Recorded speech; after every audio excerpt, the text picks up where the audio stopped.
Baseball history is full of stories that sound fake. A man who became bigger than the game, a pitcher nobody could touch, a superstar who looked like he was built in a lab, a curse that haunted an entire city, a legend who walked away too soon, and players whose real stories are even crazier than the myths. Some became immortal, some vanished. This is not just a list of great players. This is 3 hours of greatness, mystery, obsession, and pure baseball lore.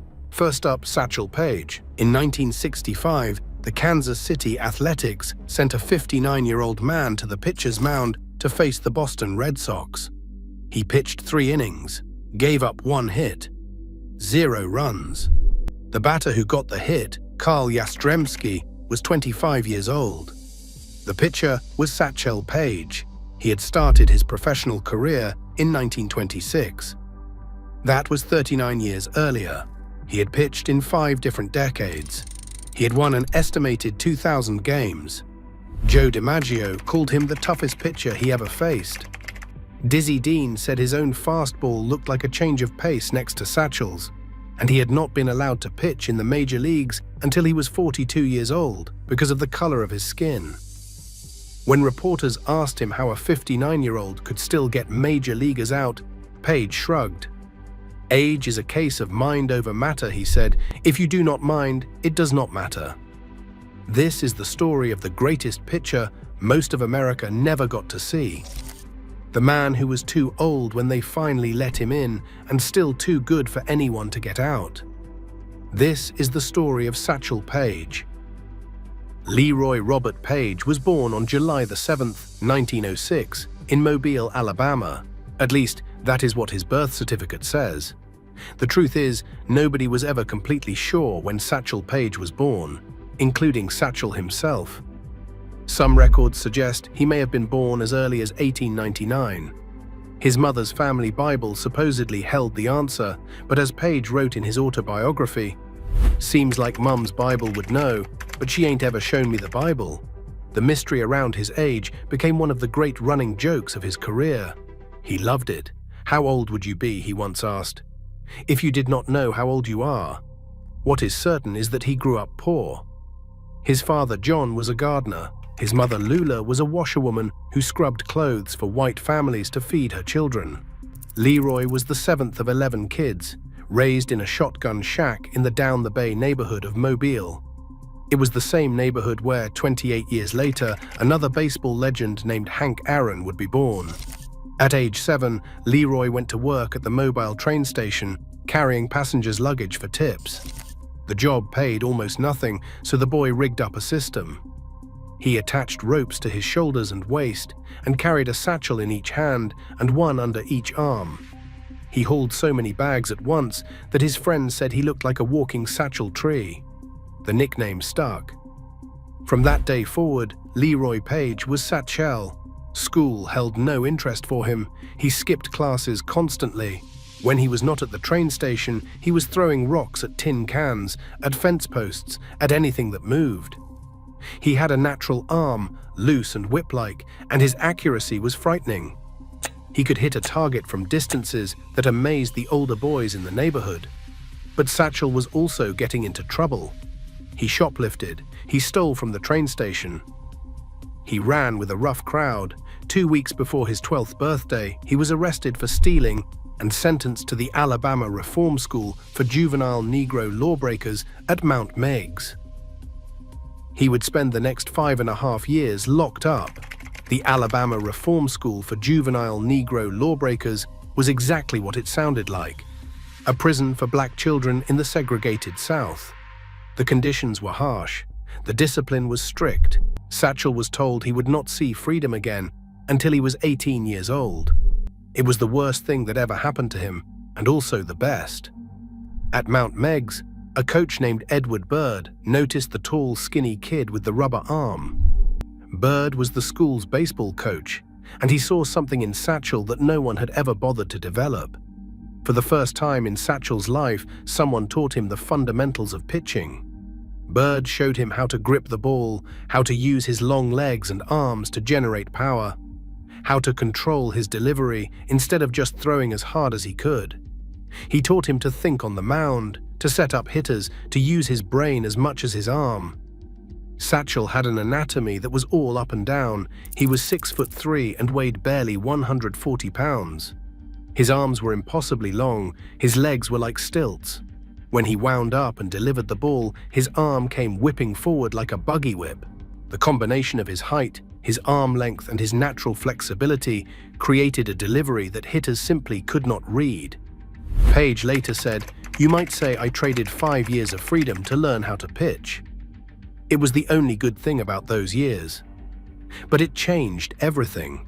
When he was released around 1923 or 24, Satchel was a different person. He was tall, lanky, and armed with a fastball that nobody in Mobile had ever seen before. He joined the semi-professional Mobile Tigers and dominated local competition for 2 years. In 1926, the Chattanooga Black Lookouts of the Negro Southern League offered him his first professional contract. The salary was $50 per month. Satchel did not care about the money. "I would have played for nothing," he said. "That is how much I loved baseball." He was 20 years old, and his legend was about to begin. Satchel Paige arrived in professional baseball at a time when America was rigidly segregated. Black players were banned from the major leagues by an unwritten rule that had existed since the 1880s. They played in the Negro Leagues, a parallel world of baseball that operated in the shadows of the white game. The stadiums were smaller, the travel was brutal, with players crammed into buses that drove through the night from city to city, often unable to find hotels or restaurants that would serve black customers. The pay was terrible compared to what white major leaguers earned, but the talent was extraordinary. Some of the greatest athletes in American history played in the Negro Leagues, invisible to the white sporting press and unknown to most white fans. After a brief stint in Chattanooga, Paige joined the Birmingham Black Barons of the Negro National League in 1927. The owner, R.T. Jackson, quickly realized what he had. Paige was an immediate sensation. His fastball was unlike anything hitters had ever seen. It exploded out of his hand with a whip-like delivery, his long arm coming from impossible angles. Batters could hear it hiss as it crossed the plate. Within 2 years, he set the Negro League single-season strikeout record with 184, and struck out 17 batters in a single game. Jackson began renting Paige out to other teams around the league. Whenever a team needed a big draw, they borrowed Satchel. His name on a marquee guaranteed a full stadium. Word spread quickly across the Negro League world and beyond. Satchel Paige was not just good, he was otherworldly. In 1931, he joined the Pittsburgh Crawfords, a team that owner Gus Greenlee was assembling into one of the greatest rosters in Negro League history. The Crawfords featured Josh Gibson, the power-hitting catcher known as the Black Babe Ruth, and Cool Papa Bell, the outfielder who was so fast that Paige himself joked he could flip the light switch and be in bed before the room got dark. With Satchel on the mound, Gibson behind the plate, and Bell in center field, the Crawfords became the most feared team in black baseball. But Paige was not just dominant, he was a showman. He understood that baseball was entertainment, and he turned every appearance into an event that fans would talk about for years. He would call his outfielders to the dugout, leaving only his catcher on the field, and then strike out the side. He would deliberately load the bases so he could pitch to Josh Gibson with everything on the line, just to prove he could get the greatest hitter in the Negro Leagues out.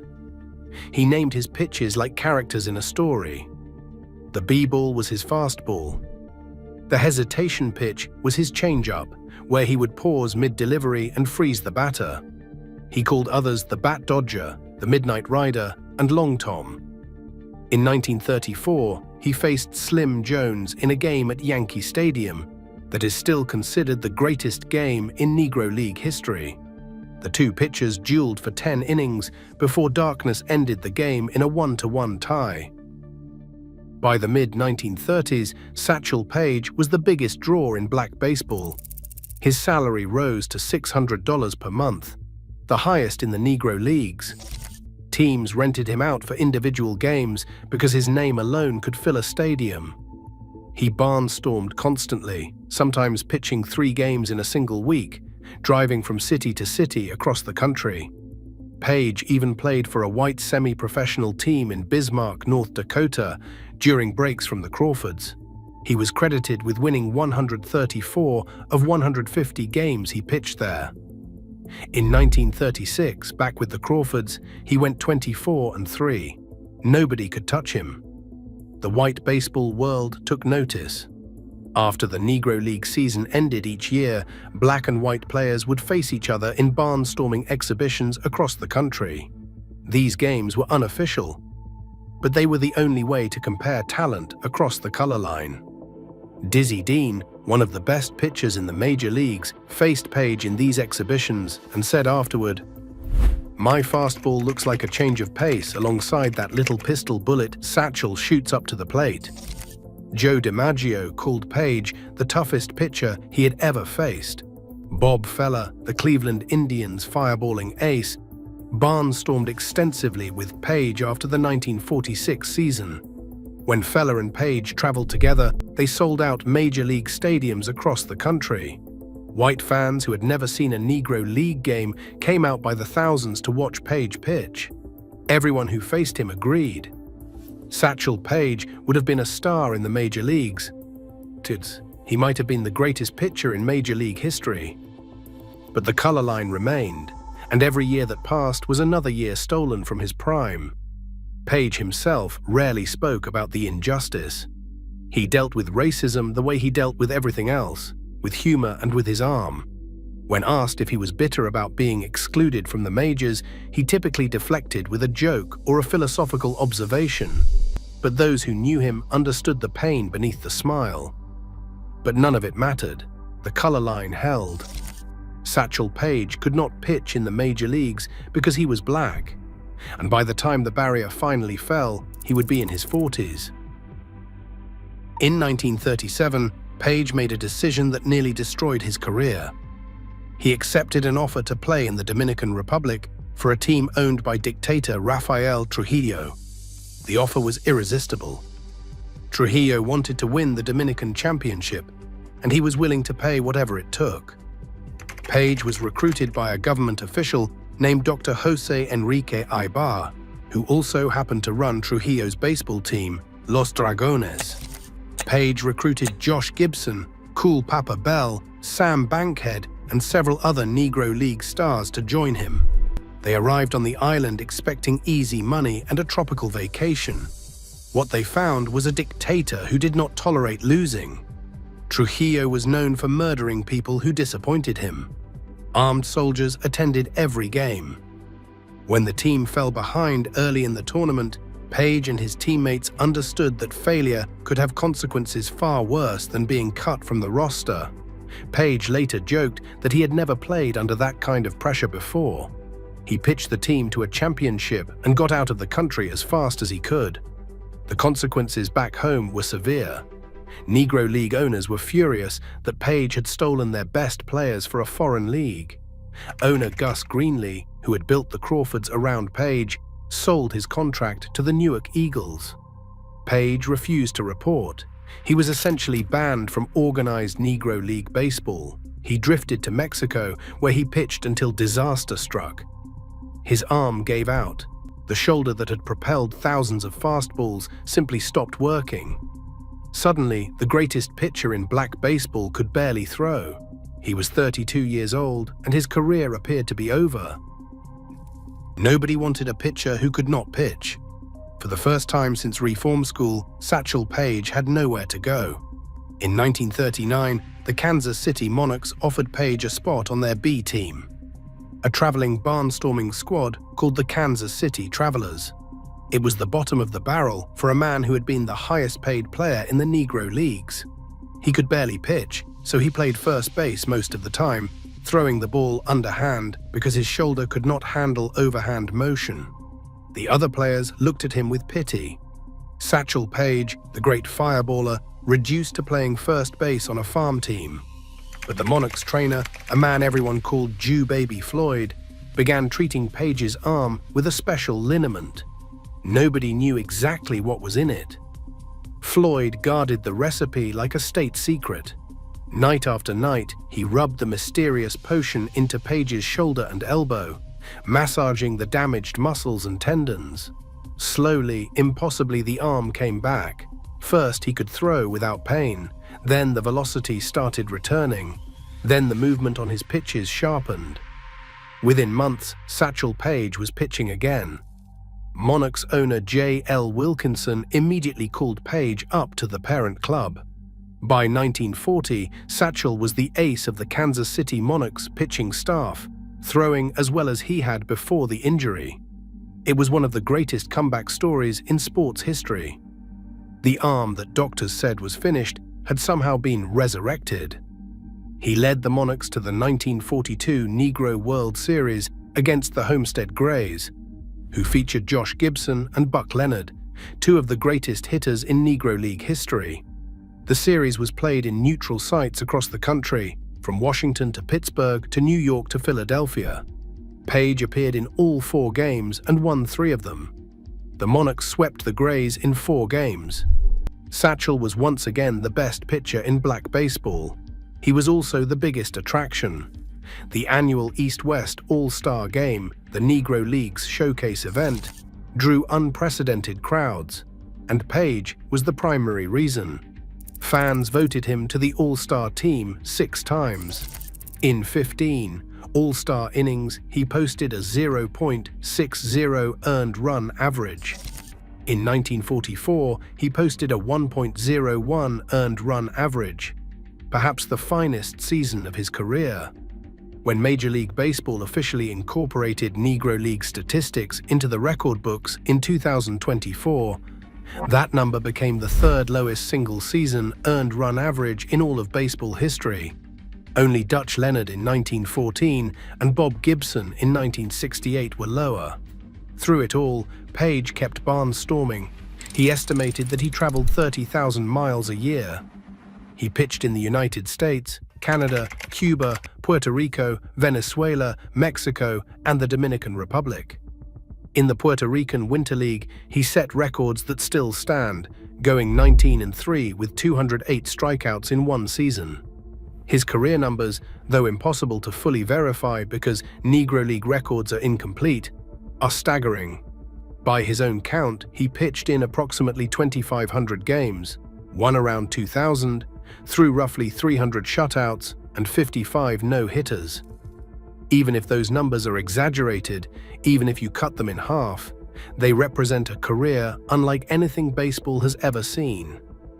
Then, in 1947, everything changed. Jackie Robinson broke the Major League color barrier with the Brooklyn Dodgers on April 15th. Suddenly, black players could play in the big leagues. Larry Doby followed Robinson into the American League with the Cleveland Indians later that summer. The dam was breaking, but there was a cruel irony. The players who benefited first from integration were young men. Robinson was 28 when he debuted, Doby was 23. The Negro League veterans, the men who had been the greatest players in black baseball for decades, were now too old to start major league careers. The injustice was doubled. They had been denied the chance to play in their prime, and now they were being passed over in favor of younger men. Satchel Paige was 41 years old. Most people assumed his chance had passed. He had been the greatest pitcher in the Negro Leagues for 20 years, and now he was going to watch younger men reap the rewards of a door he had helped pry open through his barnstorming exhibitions against white players. Bill Veeck did not agree. Veeck was the owner of the Cleveland Indians, a maverick who loved breaking rules and making history. He was also a man of genuine principle who believed that the color line had been baseball's greatest shame. On July 7, 1948, Satchel Paige's 42nd birthday, Veeck signed him to a major league contract. The salary was $40,000 for the remaining 3 months of the season. Paige became the 7th black player in the major leagues and the oldest rookie in baseball history. The Sporting News was outraged. Their editorial column declared that Veeck had gone too far in his quest for publicity. To sign a pitcher at Paige's age, they wrote, is to demean the standards of baseball. Veeck responded simply and devastatingly. He said the real farce was that Paige had been kept out of the majors for 20 years because of racism. If anyone had demeaned baseball, it was not Bill Veeck. 2 days later, on July 9th, Paige made his major league debut for a Cleveland team locked in one of the tightest pennant races in American League history. He was the oldest rookie in baseball history. He was also the first black pitcher in the American League. He won his first game in relief. Then he kept winning. In 21 appearances that season, Paige went 6-1 with a 2.48 earned run average, 2 shutouts, and 3 complete games. He struck out 45 batters in 72 innings. "I ain't as fast as I used to be," he told reporters, "but I'm a better pitcher. I used to overpower them. Now I out-cute them." He drew enormous crowds everywhere he pitched. On August 20th, over 72,000 fans packed Municipal Stadium in Cleveland to watch him pitch, the largest regular season crowd in American League history at that time. People who had never been to a baseball game came out to see the legendary Satchel Paige, the man they had heard about for 20 years but had never been allowed to watch in a major league uniform. The Indians were in the middle of one of the tightest pennant races in American League history. Every win mattered, and Paige delivered.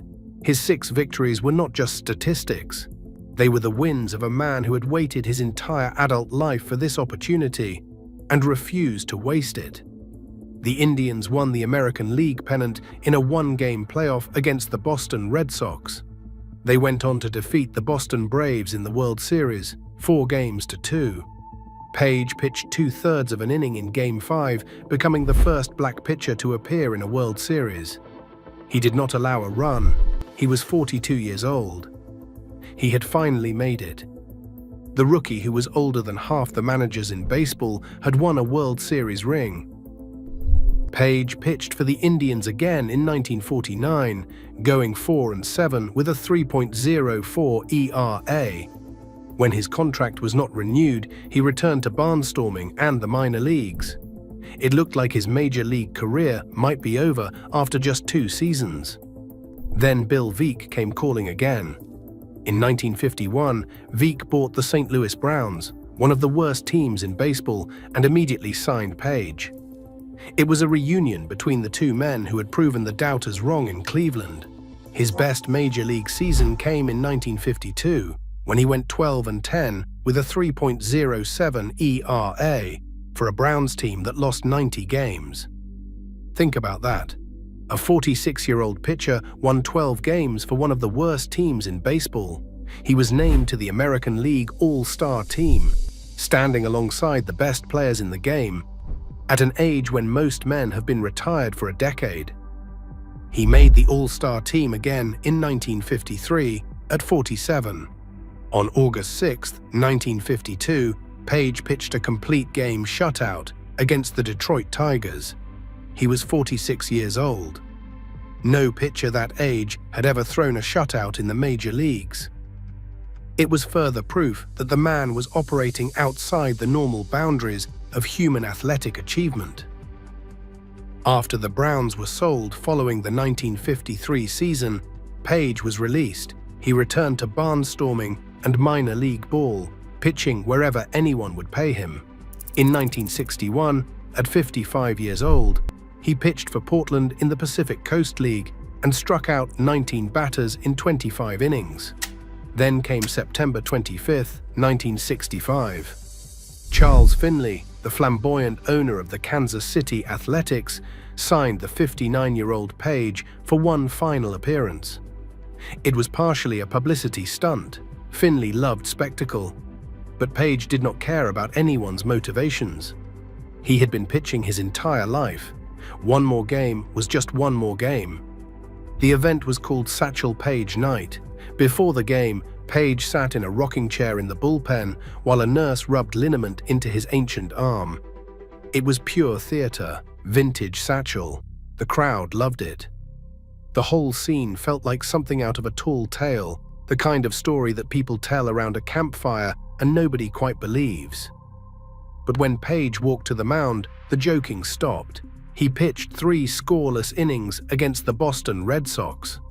The only hit he allowed was a double to Carl Yastrzemski, who would go on to win the Triple Crown 2 years later and was in the prime of his career at 25 years old. Paige struck out 1 batter, opposing pitcher Bill Monbouquet. He retired every other hitter he faced. The crowd gave him a standing ovation. He tipped his cap and walked off the mound for the last time in the major leagues. He had now played professional baseball across 5 decades, from the 1920s to the 1960s. No other player in baseball history had ever done that. He had outlasted segregation itself. The world that had locked him out of the major leagues no longer existed, and Satchel Paige was still pitching. In 1971, Satchel Paige received the honor that had eluded him for so long. He was inducted into the Baseball Hall of Fame, the first player elected specifically for his Negro League career. There was initial controversy. Some felt that Negro Leaguers were being placed in a separate wing, rather than being treated as full members of the Hall. Major League Baseball clarified that Paige and all future Negro League inductees would be full, equal members of the Hall of Fame. They would hang on the same wall as Babe Ruth and Ty Cobb and Walter Johnson. At the ceremony in Cooperstown, Paige was characteristically philosophical. He had waited his entire life for this moment. He had spent 22 years in the Negro Leagues, watching white players with half his talent play in stadiums he was not allowed to enter. He had entered the major leagues 2 decades too late and still proved he belonged. He asked them to use his Negro League record on his plaque, not just his major league numbers. He wanted the world to remember where he came from. He wanted people to know that his career did not begin in 1948. It began in 1926, in a dusty Southern League, on a field that history nearly forgot. He never expressed bitterness about what racism had stolen from him. When people asked what he might have accomplished in the majors if he had been allowed to play in his prime, he simply shrugged. There was no point in looking back. Something might be gaining on you. After his playing days finally ended, Paige stayed connected to baseball in whatever ways he could. He worked briefly as a pitching coach for the Atlanta Braves in the late 1960s, sharing his knowledge with a new generation of pitchers who could scarcely believe the stories he told about the old days. He appeared in a Hollywood film called The Wonderful Country in 1959, playing a cavalry sergeant alongside Robert Mitchum. A television movie about his life, Don't Look Back, aired in 1981, starring Louis Gossett Jr. as Paige. He published his autobiography, Maybe I'll Pitch Forever, in 1962. The title captured his attitude perfectly. He had been pitching for nearly 40 years by then, and he still was not ready to stop. The book told the story of his extraordinary life with the same humor and philosophy that had made him a beloved figure wherever he went. In his later years, Paige lived in Kansas City with his second wife, Lahoma Brown, whom he had married in 1947. They had 7 children together. His first marriage to Janet Howard in 1934 had ended in divorce. Lahoma had been the stable force in his life after decades of wandering from town to town and team to team. She had given him a home. Paige suffered from emphysema in his final years, his lungs worn out from a lifetime of dust, exhaust fumes, and the endless miles of road that barnstorming demanded. A few days before his death, the power in his home was shut off because of unpaid electricity bills. It was a cruel reminder that even legends can struggle. The man who had filled stadiums with 70,000 fans could not keep the lights on in his own house. On June 8, 1982, Satchel Paige died at his home in Kansas City. He was 75 years old. He was buried at Forest Hill Memorial Park Cemetery in a special plot that the cemetery named Page Island, a fitting tribute to a man who had always been in a league of his own. The numbers Satchel Paige left behind are almost impossible to comprehend. Even the verified ones are extraordinary. His combined Negro League and MLB statistics, officially recognized by Major League Baseball in 2024, show a record of 124 wins and 82 losses with a 2.73 ERA and 1,501 strikeouts. His self-reported totals, 2,500 games and 2,000 wins, may never be confirmed, but they speak to the sheer volume of a career that spanned 4 decades. But Satchel Paige was more than statistics. He was a philosopher. He published his famous Rules for Staying Young in Collier's magazine in 1953, and they became some of the most quoted words in sports history. Avoid fried meats, which angry up the blood. If your stomach disputes you, lie down and pacify it with cool thoughts. Keep the juices flowing by jangling around gently as you move. Go very light on the vices, such as carrying on in society. The social ramble ain't restful.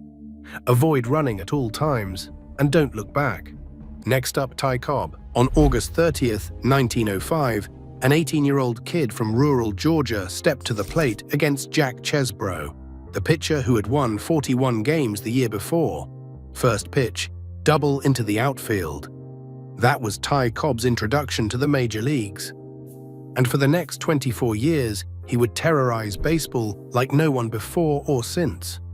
90 records, 12 batting titles, a career average of .366, 3 consecutive pennants, the first player to 4,000 hits, 54 stolen homes, still the record, 23 straight seasons hitting over 300. When the Hall of Fame held its first vote in 1936, Cobb got more votes than Babe Ruth, more than Honus Wagner, more than anyone. But here's what makes Cobb's story unforgettable. 3 weeks before that debut, his mother had shot and killed his father with a pistol. The 18-year-old was playing through a nightmare, haunted by the last words his father ever spoke to him. Don't come home a failure. Those 5 words fueled everything. The rage, the brilliance, the records that seemed unbreakable.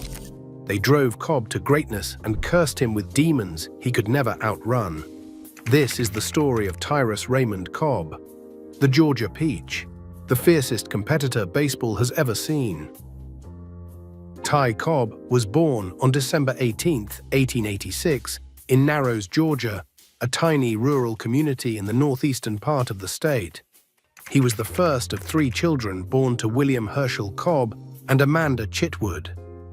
His father was one of the most prominent men in the region. William Cobb was an educator who rose to become Franklin County's school commissioner. He served as a state senator. He owned and edited the local newspaper. He was mentioned as a potential candidate for governor. William Cobb was a demanding man who expected excellence from his children in everything they did. He was also a progressive voice in the post-Civil War South, a region still wrestling with the legacy of slavery and the bitterness of defeat. The Cobb family had a long history of opposing slavery that set them apart from many of their neighbors. Ty's great-grandfather was a minister who preached against the practice and was run out of town for it. His grandfather refused to fight for the Confederacy because of the slavery issue. William Cobb himself spoke up for his black constituents as a state senator and was known to have once broken up a lynch mob. Young Ty grew up on a farm outside Royston, learning the value of hard work in the Georgia clay. He worked alongside his father in the fields, developing the strength and determination that would serve him throughout his life. But his true passion was baseball. By the age of 14, he was playing alongside adults on the local team in Royston. He was good. Everyone could see it, but his father disapproved. William Cobb wanted his son to pursue a respectable profession: law, medicine, the military. Baseball seemed like a path to becoming a ruffian, a waste of the intellect and potential his son clearly possessed. But Ty was relentless. The more his father pushed him toward conventional success, the more the boy gravitated toward the diamond. In 1904, at the age of 17, he tried out for the Augusta Tourists of the South Atlantic League. He made the team, but struggled badly, hitting just .237 in limited action.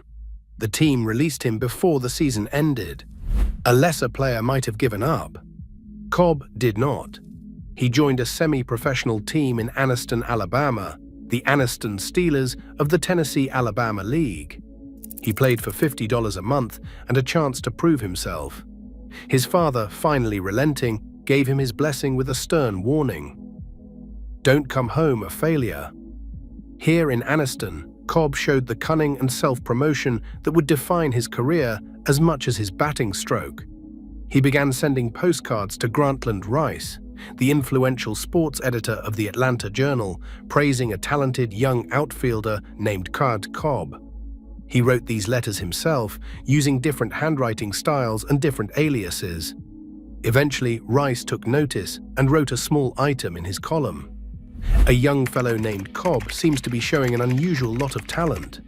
The Augusta tourists saw Rice's column and brought Cobb back for another chance. This time, under manager George Leidy, he began to flourish. Leidy saw something special in the intense young Georgian. He taught Cobb the arts of pinpoint bunting and aggressive base running. He emphasized using speed and intelligence to manufacture runs in an era when home runs were rare. Cobb absorbed every lesson like a man possessed. By the summer of 1905, Cobb had attracted attention from Major League scouts. The Detroit Tigers purchased his contract for $750, roughly $27,000 in today's money. It was one of the greatest bargains in baseball history. Cobb was on his way to the Major Leagues. His father had finally come to accept his son's chosen path. William Cobb even expressed pride in what Ty had accomplished. And then tragedy struck. A tragedy so devastating that it would shape everything Cobb became. On the night of August 8, 1905, William Herschel Cobb told his wife Amanda that he was leaving for the family farm and would not return that night. But William Cobb was suspicious. Rumors had circulated throughout Royston that his young wife, nearly 20 years his junior, was having an affair. Some townspeople had whispered about it for months. William intended to catch her in the act. Late that night, William Cobb returned to his home in Royston. He left his horse and buggy at a distance and approached on foot. He climbed onto the porch roof and crept toward the bedroom window, pistol in hand. What happened next remains unclear to this day. Amanda Cobb said she heard someone at the window. Believing it was an intruder, she grabbed the pistol her husband had given her for protection. She fired 2 shots. William Cobb died from his wounds. The story spread through Royston like wildfire. Professor Cobb, the state senator, the school commissioner, the most prominent man in the county, was shot dead by his own wife. Amanda said she had mistaken her husband for a burglar, but many in town did not believe her. Why was William carrying a pistol himself? Why had he told her he would be away? What was he trying to catch her doing? A coroner's inquest ordered Amanda's arrest on charges of voluntary manslaughter. She was released on a $7,000 bond and awaited trial. Ty Cobb was in Augusta playing baseball when he received the telegram from a family friend. The message was stark. Come at once. Very sorry. Your father dead in shooting accident. Hurry. Cobb rushed home to find chaos. Sheriffs, doctors, reporters, and stunned townspeople overran the family home. His mother was hysterical. His younger brother and sister were devastated. The father Cobb idolized, the man whose approval he had sought his entire life, was gone. Cobb later called it the blackest of days. He rarely spoke of the incident publicly for the rest of his life.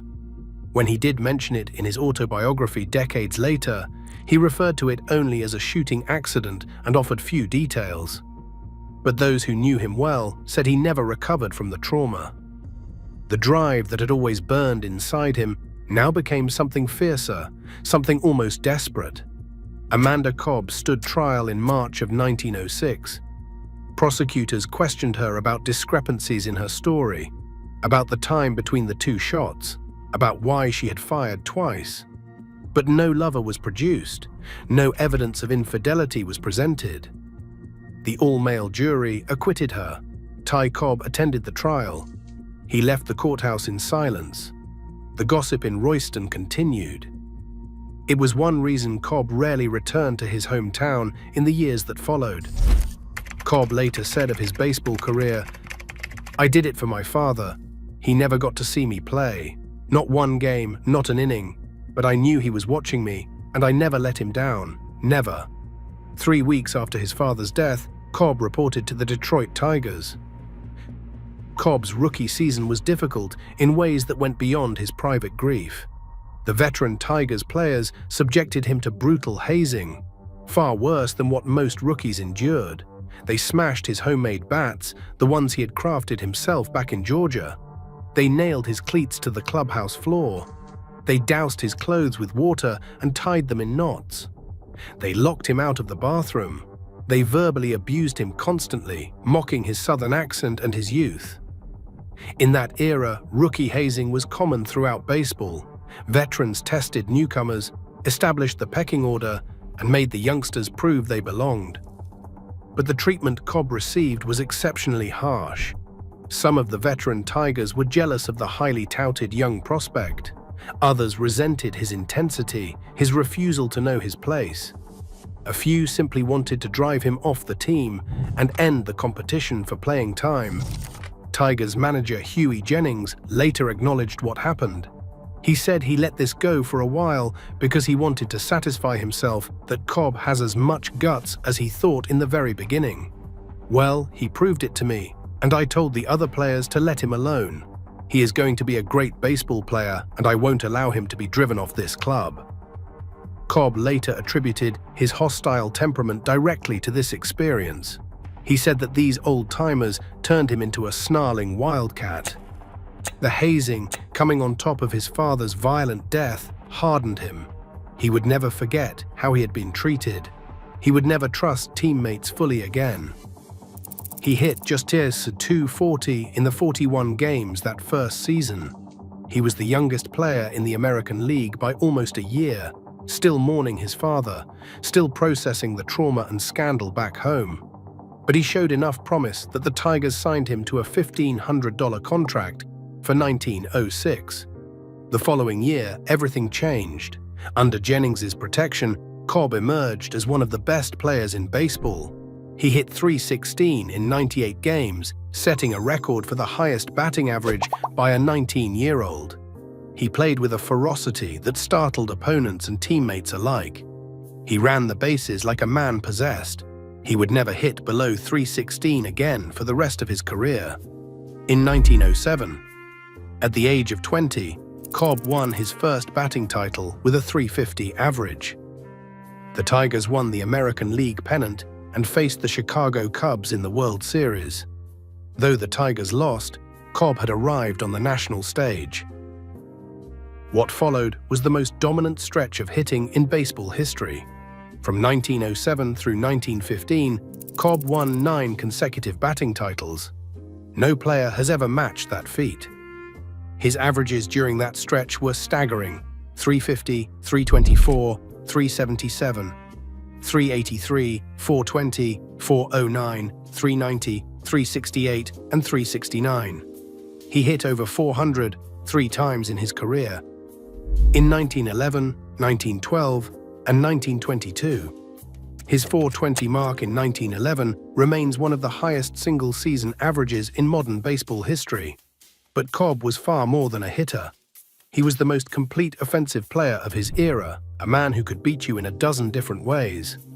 In 1909, he won the Triple Crown, leading the American League in batting average with .377, home runs with 9, and runs batted in with 107. He was the first player in league history to accomplish the feat. In 1911, he had what many consider the greatest offensive season ever played.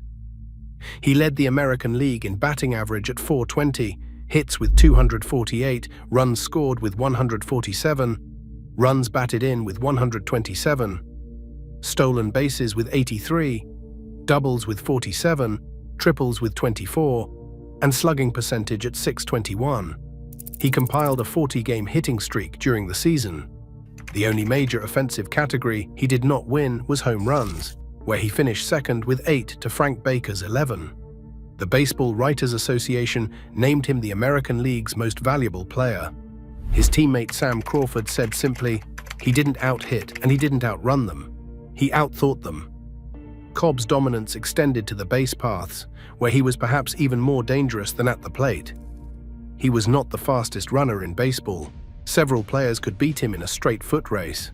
But he was the smartest and most aggressive base runner the game had ever seen. He invented the fall-away slide, which fooled basemen and allowed him to evade tags. He studied every pitcher's delivery obsessively, memorizing their timing, their tells, their habits. He developed 9 different sliding techniques, using whichever one the situation demanded. He learned to read catchers and infielders, to anticipate where they would throw and when. In 1915, he set the single-season stolen base record with 96, a mark that stood for 47 years until Maury Wills broke it in 1962. But Cobb's signature play was stealing home.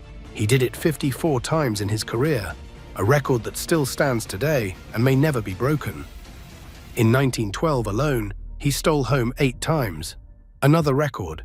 He once stole second, third, and home on 3 consecutive pitches against the Philadelphia Athletics, leaving the pitcher so unnerved that he threw a perfect pitch for Sam Crawford to drive into the outfield. He led the American League in stolen bases 6 times and retired with 897 career steals. That record stood until Lou Brock broke it in 1977. Rickey Henderson would eventually push the record past 1,400. Cobb played with an intensity that terrified opponents. He once said that baseball was a struggle for supremacy, a survival of the fittest. He meant it literally. Every game was war. Every at-bat was combat. Every stolen base was a battle he intended to win. His reputation for violence grew throughout his career. He was known for sliding into bases with his spikes high, daring infielders to get in his way. Stories spread that he sharpened his spikes before games with a file, honing them into weapons. Whether those stories were true or exaggerated, opposing players feared him. They gave him room on the base paths. They thought twice before blocking the plate. Cobb got into countless fights on the field. He brawled with opponents. He brawled with teammates. He fought with umpires. He had no friends on opposing teams, except perhaps Joe Jackson, a fellow Southerner he both liked and ruthlessly manipulated. During a tight batting race in 1911, Cobb used psychological warfare on Jackson, ignoring him and snapping at him to throw him off his game. It worked. Jackson slumped while Cobb surged to the batting title. In May of 1912, Cobb crossed a line that would follow him forever. During a game at Hilltop Park in New York, a heckler named Claude Luca had been taunting him viciously for innings. Luca allegedly made crude remarks about Cobb's mother and used racial slurs, reportedly insulting Cobb's ancestry in a way that enraged him beyond reason. Cobb snapped. He vaulted over the railing, climbed 12 rows into the stands, and beat Luca savagely in front of thousands of spectators. When someone shouted that Luca had no hands, having lost his fingers in a printing press accident, Cobb yelled back that he did not care if the man had no feet. He continued the assault until park police pulled him away. American League President Ban Johnson, who was at the game, suspended Cobb for 10 days. His teammates, whatever they thought of Cobb personally, refused to play without him. They went on strike for 1 game, and the Tigers were forced to field a team of amateur replacement players recruited from the stands and local colleges. Detroit lost that game 17-0 to the Philadelphia Athletics. The incident crystallized Cobb's reputation as a dangerous man willing to cross any line. But it also revealed something else. Despite everything, his teammates respected him. They stood by him when it mattered. Cobb led the Tigers to 3 consecutive American League pennants from 1907 through 1909. But all 3 World Series ended in defeat. The Tigers lost to the Chicago Cubs in 1907, 4-0 with 1 tie. They lost to the Cubs again in 1908, 4-1. And they lost to the Pittsburgh Pirates in 1909, 4-3. Cobb batted just .262 across those 3 series, a disappointment for a player who hit .367 during the regular seasons of those same years. He stole home in Game 2 of the 1909 series and drove in 5 runs, but it was not enough. The Pirates had Honus Wagner, the greatest player in the National League, and they prevailed. Cobb would never return to the World Series as a player. It remains the greatest gap in his legacy, the one thing his ferocious will could not achieve. In 1921, Cobb became the player-manager of the Tigers. He was 34 years old and still one of the best hitters in baseball. He hit .401 that year, .378 the next, and .340 after that. The man simply refused to age. As a manager, Cobb was demanding and difficult. He expected his players to play with the same intensity he did. Few could. He pushed them hard, criticized them openly, and drove some of them to distraction. The Tigers finished with a record of 479 wins and 444 losses over his 6 seasons as manager. They finished second twice, but never won the pennant. Cobb continued to produce extraordinary numbers at the plate well into his 30s. In 1922, at age 35, he hit .401 again, though he lost the batting title to George Sisler's .420. In 1925, at age 38, Cobb had one of the most remarkable performances of his career. Stung by criticism that he was a relic of the dead ball era who could not hit for power in the modern game, Cobb reportedly told reporters before a May game against the St. Louis Browns that he would show them something new. He then hit 3 home runs in that game and 2 more the following day, driving in 11 runs over the 2-game stretch. He later admitted the outburst was partly to prove that he could have hit home runs all along if he had wanted to. He simply believed that his style of baseball, the scientific game of bunts and steals and manufacturing runs, was superior to the power game that Babe Ruth had popularized. By 1926, Cobb's time in Detroit was ending. A gambling scandal emerged, with accusations that Cobb and Tris Speaker had conspired to fix a game back in 1919. The accusations were later proven baseless, and both men were cleared. But the damage was done. Cobb resigned as manager and left the Tigers after 22 seasons. He joined Connie Mack's Philadelphia Athletics for his final 2 seasons, determined to prove he still belonged. Playing alongside young stars like Jimmy Fox and Al Simmons, the 40-year-old Cobb hit .357 in 1927 and .323 in 1928. On July 18, 1927, he doubled off former teammate Sam Gibson at Navin Field in Detroit, becoming the first player in history to reach 4,000 career hits. On September 11, 1928, Cobb announced his retirement. His final at-bat came against the New York Yankees. He popped out to shortstop Mark Koenig, then walked off the field for the last time as a player. The numbers Cobb left behind were staggering. 4,189 hits, 2,245 runs scored, 897 stolen bases, 12 batting titles, a career batting average of .366. He had batted over 300 in 23 consecutive seasons, every year of his career except his rookie season. He had hit over 400 3 times. He had won 9 consecutive batting titles from 1907 through 1915. He held 90 major league records when he retired. Many seemed unbreakable. In 1936, when the Baseball Writers Association held the first election for the National Baseball Hall of Fame, Cobb received the most votes of any player.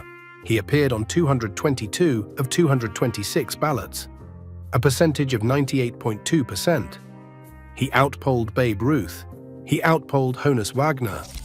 He outpolled Christy Mathewson and Walter Johnson, the only other players elected that first year. No player would receive a higher percentage of votes until Tom Seaver in 1992. Cobb retired a wealthy man. Unlike most players of his era who squandered their earnings or invested poorly, Cobb had been shrewdly building wealth since his early playing days. He bought stock in Coca-Cola when the company was still regional, believing in the product after tasting it in his native Georgia. He invested in General Motors when automobiles were still a novelty. He speculated in cotton futures. He endorsed products for substantial fees. By the time of his death, his estate was worth nearly $12 million, the equivalent of more than $125 million today. $10 million of that was in General Motors stock alone. But Cobb did not simply hoard his fortune. He used his wealth philanthropically, giving back to the Georgia communities that had raised him. He established the Ty Cobb healthcare system, building a hospital in his hometown of Royston. The hospital still operates today. He created the Cobb Educational Fund to provide scholarships for Georgia students who could not otherwise afford college. The foundation has distributed more than $11 million in scholarships over the decades since his death, sending thousands of young Georgians to universities they otherwise could not have attended. Yet Cobb's later years were marked by loneliness and declining health. He married Charlotte Lombard in 1908, and they had 5 children together, 3 sons and 2 daughters. But the marriage deteriorated over the decades. Cobb was demanding and difficult at home, just as he had been on the field. Charlotte filed for divorce multiple times before finally following through in 1947, ending 39 years of marriage. Complicated relationships with his children defined his family life. He expected them to excel as he had, particularly his sons. When his eldest son, Tyrus Jr., flunked out of Princeton, Cobb was furious. The relationship never fully recovered, even after his son reformed, earned a medical degree, and became a doctor. Tyrus Jr. died of a brain tumor in 1952 at age 42, outliving his father by only 9 years. Cobb's health declined steadily through the 1950s. He suffered from diabetes, high blood pressure, and Bright's disease, a kidney ailment. He spent much of his time at Lake Tahoe, Nevada, and in Georgia, drinking heavily and dwelling on the past. In December of 1959, he was diagnosed with prostate cancer. He had perhaps 2 years to live. Cobb spent his final months working on his autobiography with a sports writer named Al Stump.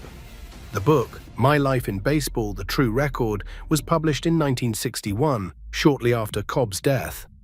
It presented Cobb in a positive light and focused largely on his theories about how the game should be played. But Stump had other plans. After Cobb died, Stump published articles and eventually another book portraying Cobb as a violent, racist monster. He claimed that Cobb waved guns at people, abused hospital staff, and died so despised that only 3 people from baseball attended his funeral. These stories shaped Cobb's reputation for decades. They were repeated in books, articles, and the 1994 film, Cobb, which starred Tommy Lee Jones. But much of what Stump wrote has since been discredited. Researchers have found that Stump fabricated stories, invented quotes from unnamed sources, and stole memorabilia from Cobb's estate. The claim that only 3 people from baseball attended his funeral was false. Cobb's family had requested a private service and asked friends and baseball officials not to attend. Approximately 150 people attended the funeral in Cornelia, Georgia, and around 400 gathered at the cemetery in Royston. Little League players in uniform lined the road. The baseball representatives who did attend included Ray Schalk, Mickey Cochran, Knapp Rucker, and Hall of Fame director Sid Keener. Messages of condolence came from Joe DiMaggio, Ted Williams, and hundreds of others. The truth about Cobb's racial views was also more complicated than Stump portrayed. In 1952, when the Texas League was integrating, Sporting News asked Cobb for his opinion. He said that the Negro should be accepted wholeheartedly and not grudgingly. He had attended Negro League games, thrown out ceremonial first pitches, and sat in the dugout with players. His family had a history of opposing slavery. His father had once broken up a lynch mob. This is not to say Cobb was a saint. He had a violent temper. He got into fights on and off the field. He was demanding and difficult with his family. He was a product of his time and place, with all the limitations that implies. But the monster portrayed by Stump was largely a fiction, created by a writer looking to sell magazines. Charles Learson's 2015 biography, Ty Cobb, A Terrible Beauty, did much to restore a more balanced view of the man. Other historians have followed, examining the primary sources rather than repeating Stump's claims. What emerges is a picture of a complicated man, a fierce competitor who played the game harder than anyone before or since. A grieving son who never recovered from his father's violent death. A shrewd businessman who became one of baseball's first millionaires. a philanthropist who built hospitals and funded scholarships for thousands of students, a difficult husband and father who struggled with intimacy and drove away those closest to him, a proud Southerner whose views on race, shaped by his family's abolitionist history, were more nuanced than the caricature that emerged after his death. Ty Cobb died on July 17, 1961, at Emory University Hospital in Atlanta. He was 74 years old. His first wife, Charlie, his son, Jimmy, his daughters, and other family members were at his bedside in his final days. He had checked himself into Emory after falling into a diabetic coma. Approximately 150 people attended a brief funeral service in Cornelia, Georgia, then drove to the Cobb family mausoleum in Royston for the burial. Little League players in uniform lined the road in the cemetery. Around 400 people gathered to watch the casket carried into the mausoleum. He rests there alongside his father, the man whose violent death had shaped his entire life. The father who never saw him play a single inning of professional baseball. The father whose final words had echoed through 24 seasons and 4,189 hits. In 1999, the Sporting News ranked Cobb third on its list of baseball's 100 greatest players, behind only Babe Ruth and Willie Mays. He remains one of the most discussed and debated figures in the history of American sports. His records have mostly fallen now. Pete Rose broke his hits record in 1985, grinding out singles over 24 seasons to reach 4,256. Rickey Henderson passed his runs scored total in 2001 and eventually stole more than 1,400 bases. In 2024, when Major League Baseball incorporated Negro League statistics into the official record books, Josh Gibson's .372 career average moved ahead of Cobb's .366. But some records remain untouched. No one has won more batting titles than Cobb's 12. No one has stolen home more than his 54 times. No one has hit 300 in more consecutive seasons than his 23. No one has hit 403 times except Cobb. His 9 consecutive batting titles from 1907 through 1915 remain unmatched. And perhaps no one ever played the game with such ferocious, unrelenting. Next up, Sandy Koufax. For 6 years, Sandy Koufax was the most unhittable pitcher in baseball. He won 3 Cy Young Awards when only one was given for both leagues. He threw 4 no-hitters, including a perfect game. He set strikeout records that stood for nearly a decade. He led the Dodgers to 3 pennants and 2 World Series championships. And then, at 30 years old, at the absolute peak of his powers, he walked away. Koufax retired after the 1966 season with a 1.73 earned run average, 27 wins, and his 3rd Cy Young Award in 4 years. His left elbow was destroyed by arthritis. The doctors told him that if he kept pitching, he might lose the use of his arm entirely. He chose his future over his fame. He became the youngest player ever elected to the Baseball Hall of Fame, and more than half a century later, he remains the standard by which all dominant pitching is measured. This is the story of the left arm of God, the Brooklyn Kid who became one of the greatest Jewish athletes in American history, the wild fireballer who could not throw strikes until he learned to throw slower, the man who sat out Game 1 of the World Series because it fell on Yom Kippur and then came back to win Game 7 on 2 days' rest. This is Sandy Koufax. Sanford. Braun was born on December 30th, 1935, in the Borough Park section of Brooklyn, New York. His parents, Jack and Evelyn Braun, divorced when he was 3 years old. His father, a salesman, drifted out of his life. Sandy was raised by his mother, a certified public accountant who worked long hours to support them. While Evelyn worked, Sandy spent most of his childhood with his maternal grandparents, Max and Dora Lichtenstein. He spent his summers at a Jewish camp in upstate New York, where his mother worked as a bookkeeper.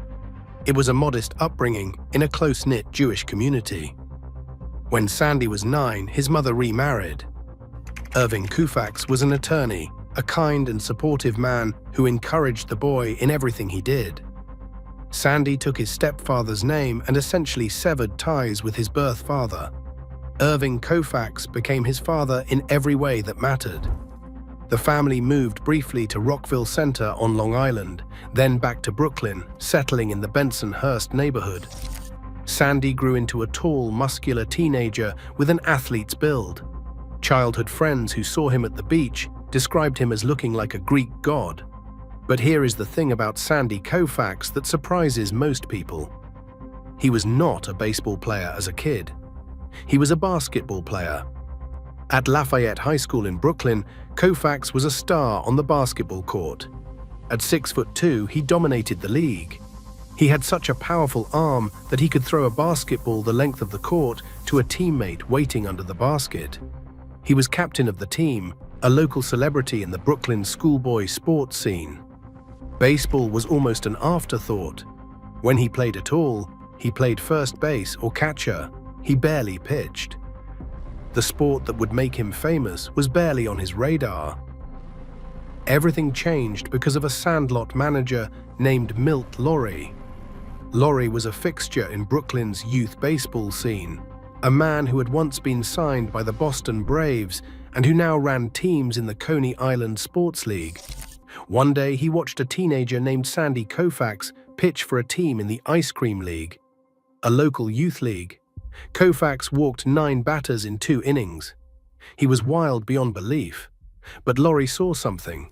He saw an arm unlike anything he had ever seen.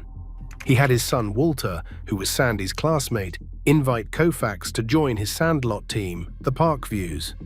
Koufax initially refused. Lowry kept asking. Finally, Koufax agreed. He did not pitch much at first, but when he did, he struck out 16, 17, 18 batters at a time. Irving Koufax came to a game one day and was so impressed that he told Evelyn to give Sandy money for a new pair of spikes. It was the first indication that someone in the family saw baseball as more than just a hobby.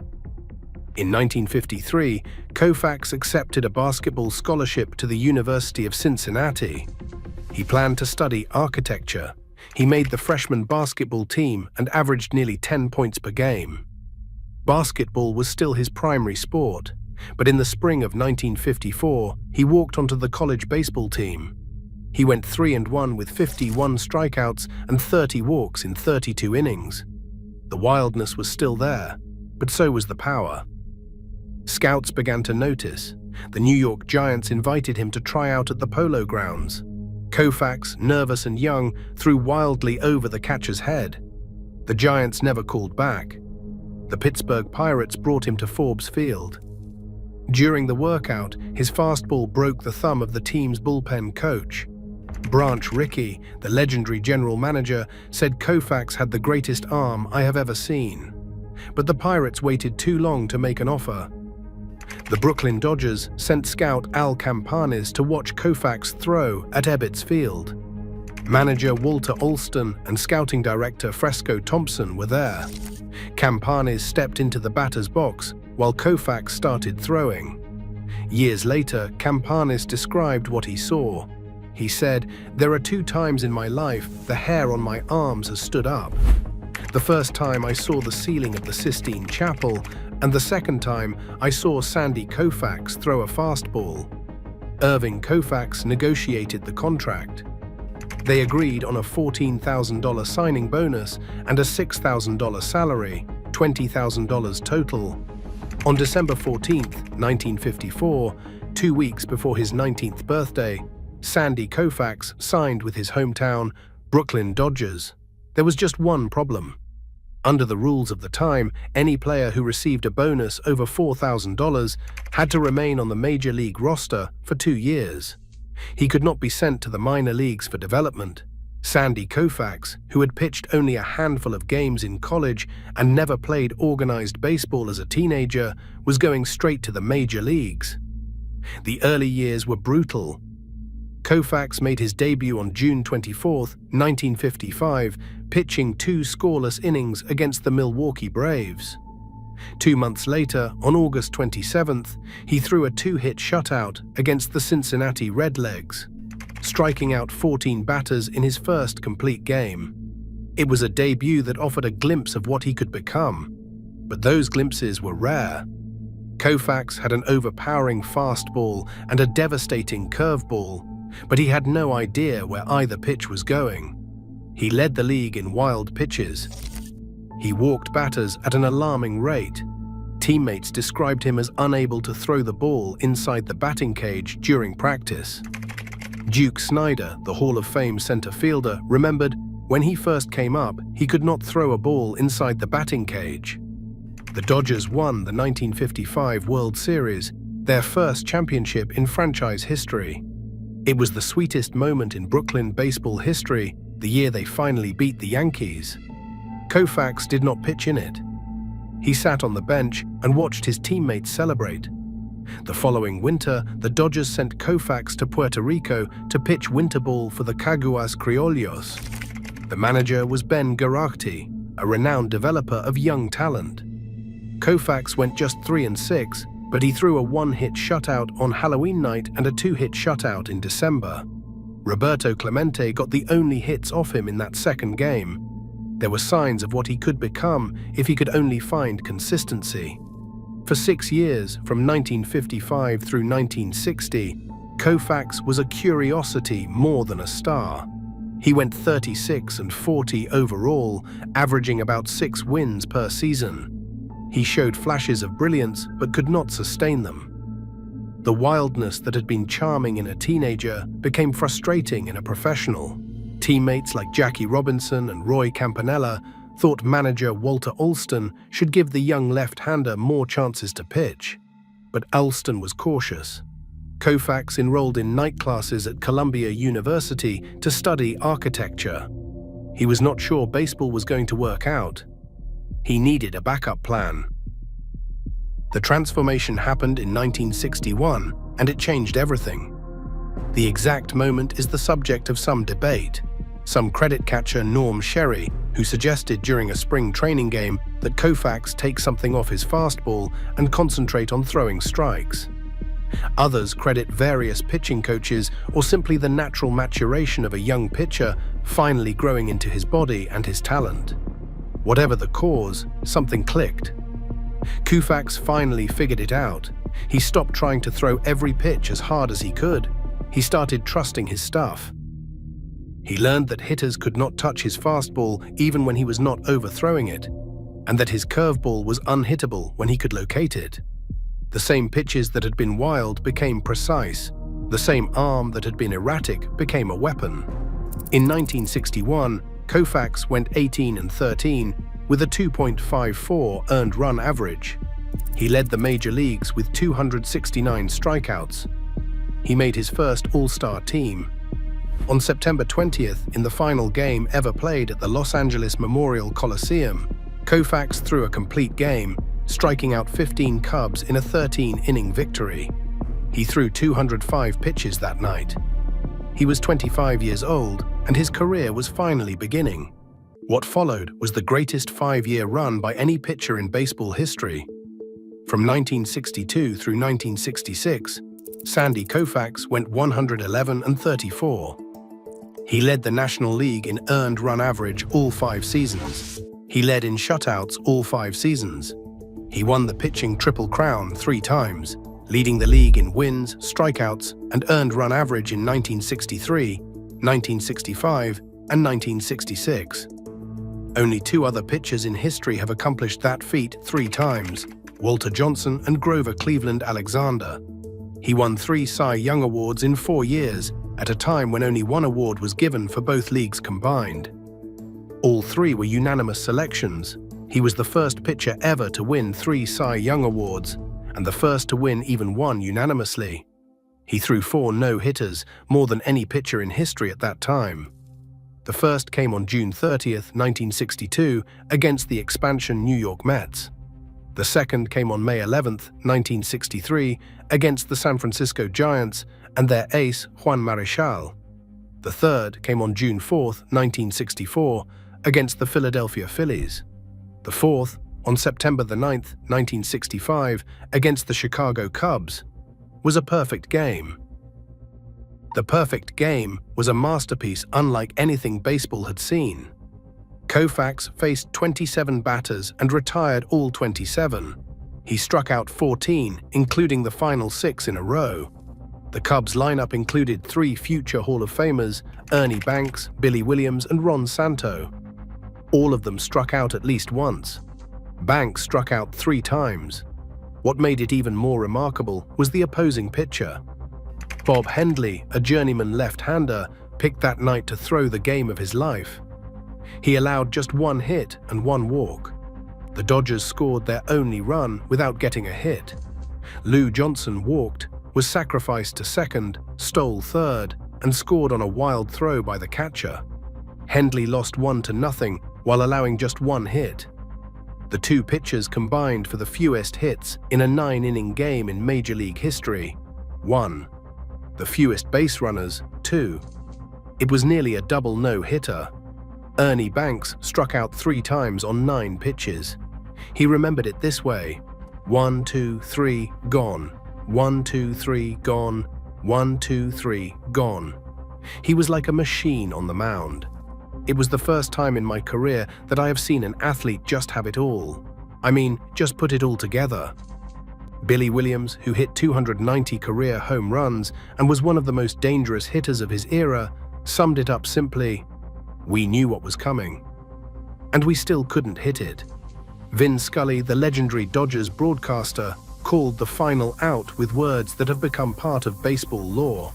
He said, "It is 9:46 p.m. in the City of Angels, Los Angeles, California. 2-2 to Harvey Kuenn, 1 strike away, Sandy into his windup. Here is the pitch. Swung on and missed. A perfect game." The game lasted 1 hour and 43 minutes. It remains the only perfect game in Dodgers history. Koufax became the first pitcher to throw 4 no-hitters, a record that stood until Nolan Ryan broke it in 1981. But of all his dominant seasons, 1963 may have been the most complete. In 1963, Koufax put together one of the greatest seasons any pitcher has ever had. He went 25-5 with a 1.88 earned run average and 306 strikeouts. He threw 11 shutouts, setting a new record for left-handed pitchers, breaking Carl Hubbell's mark of 10 from 1933. He won both the Cy Young Award and the National League Most Valuable Player Award. The Cy Young vote was unanimous, the first time that had ever happened. In the World Series against the mighty New York Yankees, a team that had appeared in 14 of the previous 16 fall classics, Koufax was even better. In Game 1, he struck out 15 batters, setting a new World Series record for strikeouts in a single game. He beat Whitey Ford 2-0. He came back in Game 4 and won again. The Dodgers swept the Yankees in 4 games. The first time New York had been swept in a World Series since 1922. Koufax was named World Series Most Valuable Player. He was 27 years old, and he was the best pitcher on the planet. Richie Ashburn, the Hall of Fame outfielder who faced Koufax throughout his career, offered the most succinct assessment. Either he throws the fastest ball I've ever seen, or I'm going blind. Willie Stargell, another Hall of Famer, put it differently. Trying to hit Sandy Koufax was like trying to drink coffee with a fork. But something was wrong with Sandy Koufax's arm. In 1964, during a game in August, Koufax slid awkwardly into second base and felt something give in his left elbow.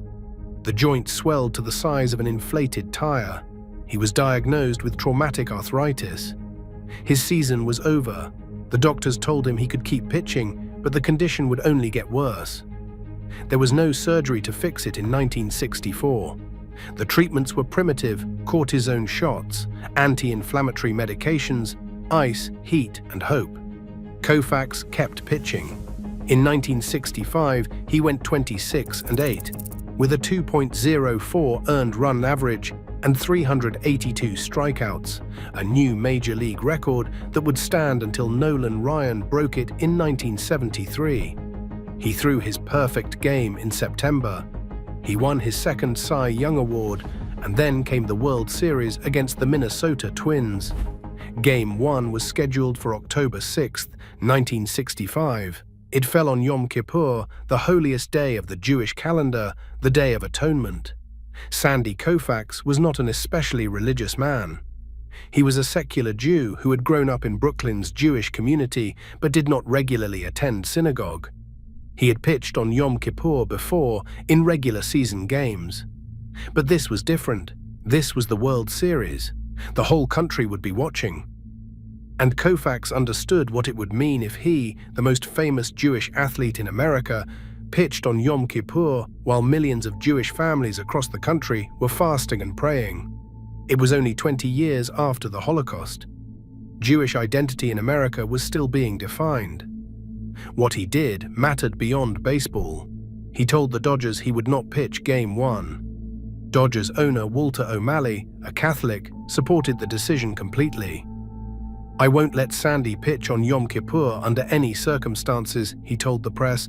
"I can't let the boy do that to himself." Don Drysdale, Koufax's fellow ace and future Hall of Famer, started Game 1 instead. It did not go well. The Minnesota Twins knocked Drysdale out in the third inning, scoring 7 runs. They won the game 8-2. When manager Walter Alston came to the mound to remove Drysdale, the pitcher reportedly quipped, "I bet right now you wish I was Jewish too." Koufax pitched Game 2 and lost 2-1 despite pitching well. The Dodgers fell behind 2-0.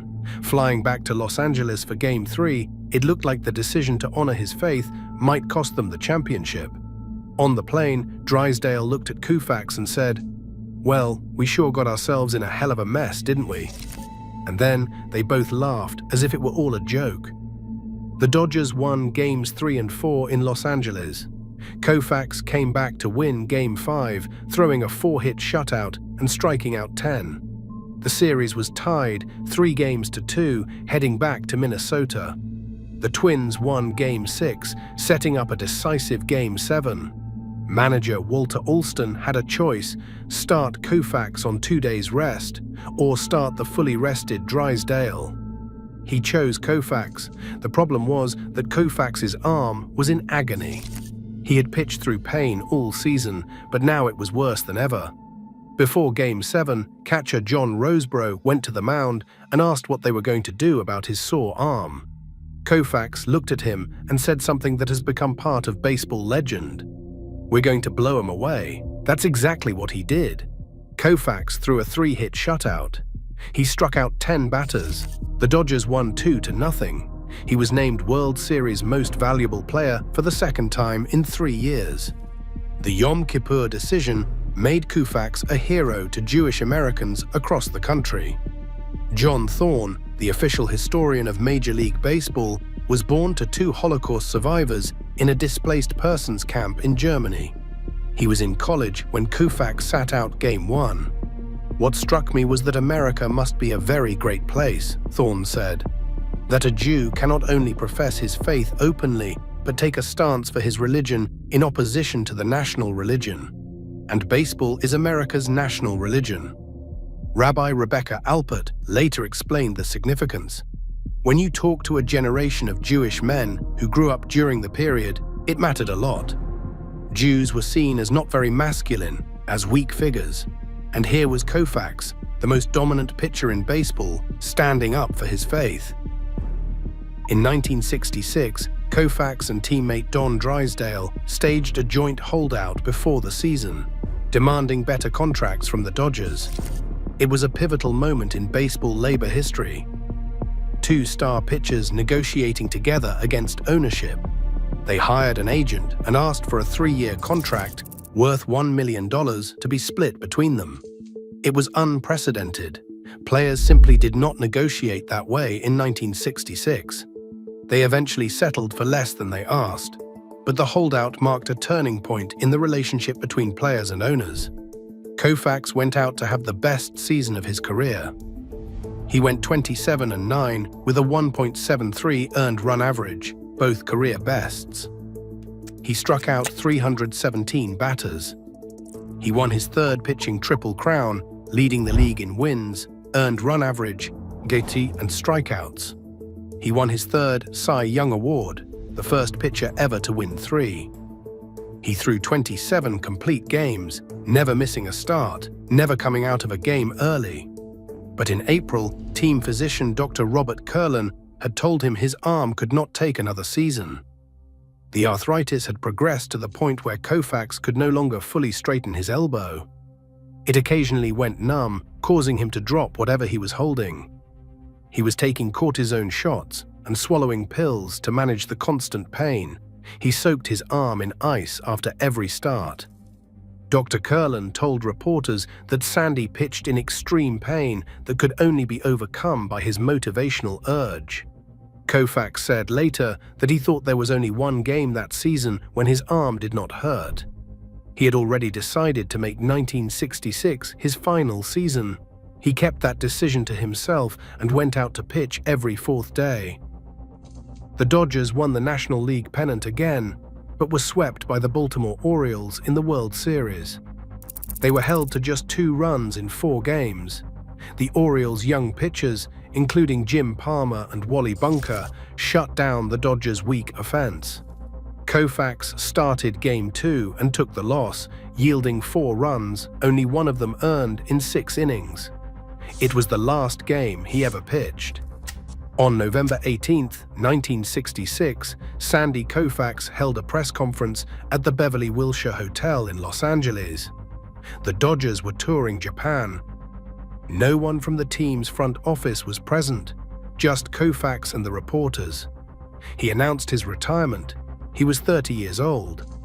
He told reporters that he had a lot of years to live after baseball and that he would like to live them with the complete use of his body. He said he did not regret 1 minute of the last 12 years, but he thought he would regret 1 year that was too many. When he finished speaking, the entire room of reporters applauded.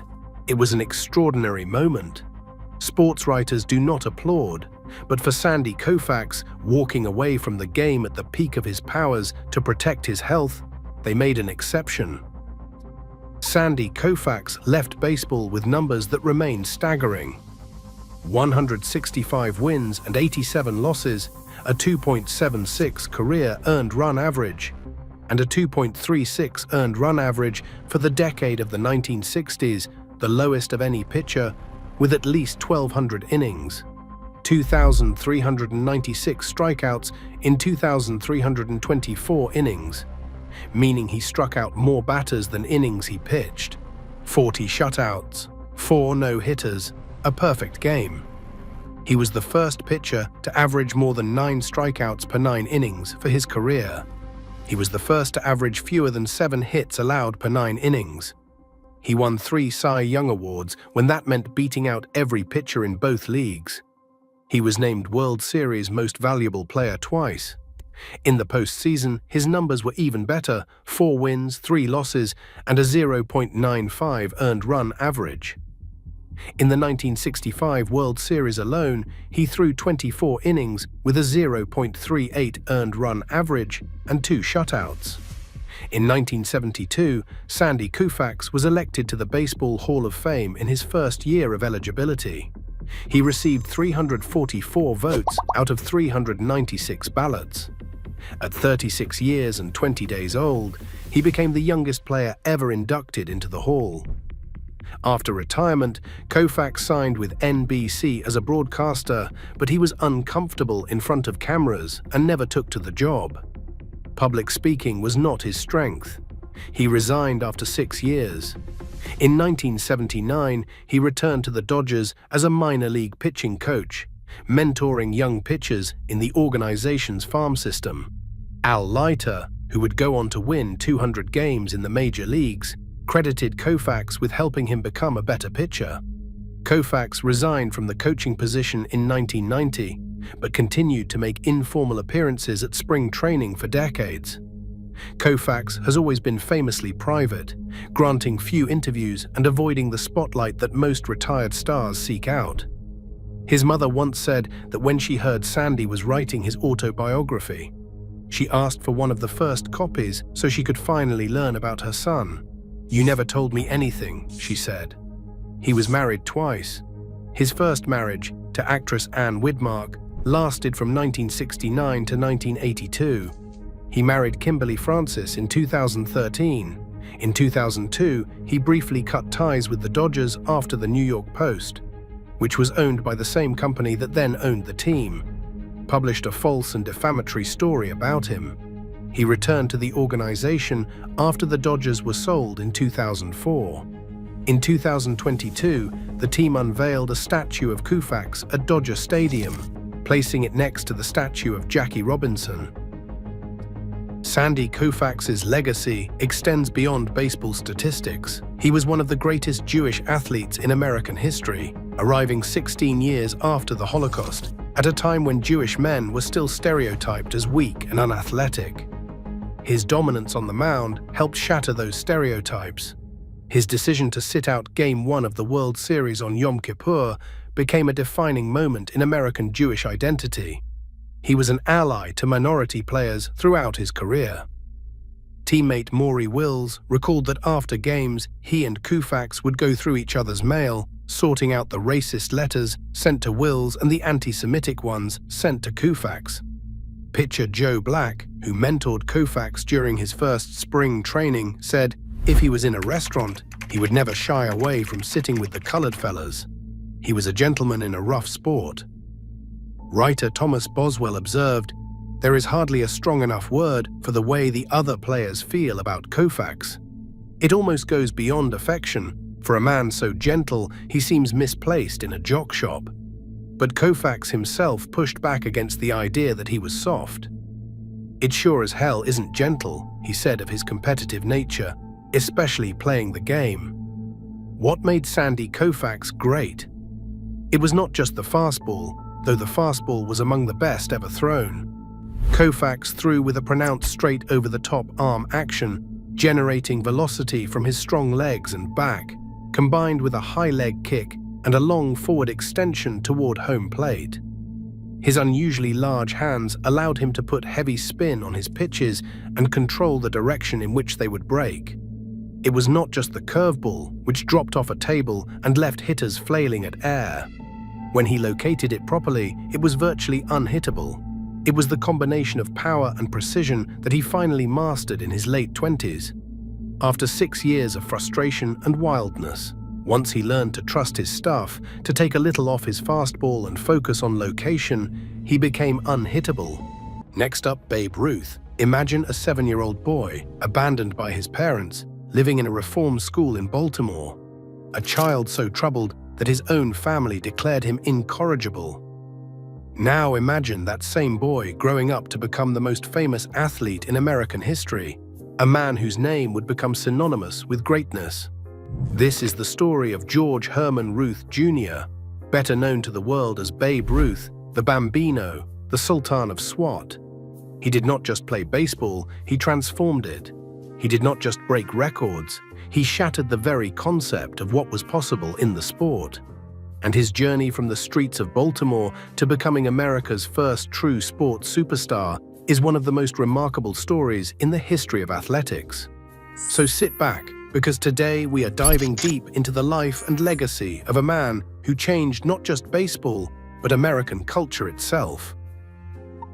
George Herman Ruth Jr. was born on February 6, 1895, at 216 Emory Street in the Pigtown neighborhood of Baltimore, Maryland. The house belonged to his maternal grandfather, Pius Schamberger, a German immigrant and trade unionist. Both of Ruth's parents, Catherine Schamberger and George Herman Ruth Sr., were of German ancestry. As a child, young George even spoke German at home. His father worked a series of jobs, from lightning rod salesman to streetcar operator, before eventually becoming a counterman in a family-owned combination grocery and saloon business. The Ruth family lived above various saloons in a tough waterfront neighborhood where danger lurked around every corner. Life was brutal for the Ruth family. Of the 8 children born to George Sr. and Catherine, only 2 survived infancy, George Jr. and his younger sister Mamie. The constant tragedy, combined with the demands of running a saloon, meant that neither parent had much time for their surviving son. Catherine was often sickly, and George Sr. worked long hours. Left largely unsupervised, young George roamed the rough waterfront streets of Baltimore. He fell into trouble early and often, skipping school, drinking, chewing tobacco, and taunting local police officers. He engaged in petty theft and vandalism.